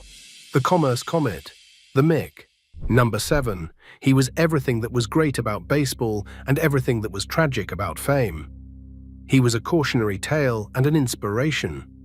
He was proof that even the most gifted among us can lose their way, and that even those who have lost their way can find redemption. Mickey Mantle once said that if he knew he was going to live so long, he would have taken better care of himself. But maybe that is not the lesson. Maybe the lesson is that it is never too late to tell the truth. It is never too late to try to help someone else avoid your mistakes. It is never too late to say you are sorry. Don't be like me, Mickey said. Like and subscribe for more baseball documentaries. Until next time.